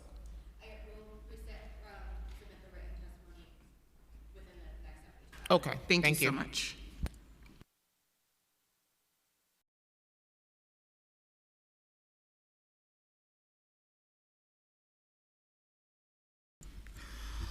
Well, this concludes our hearing on today on juvenile and education and detention centers, but I just want to make sure that we say more openly that we need to be thinking about preventative services so that our young people are not ending up in detention and not having the crisis of being in overcrowded spaces. But we appreciate the work of both ACS and DOE because it is not an easy job and task that you're being handed to. But again, this is always about making sure that our kids have access to the highest standards that they deserve. So thank you all for being here today. And with that, I conclude this hearing.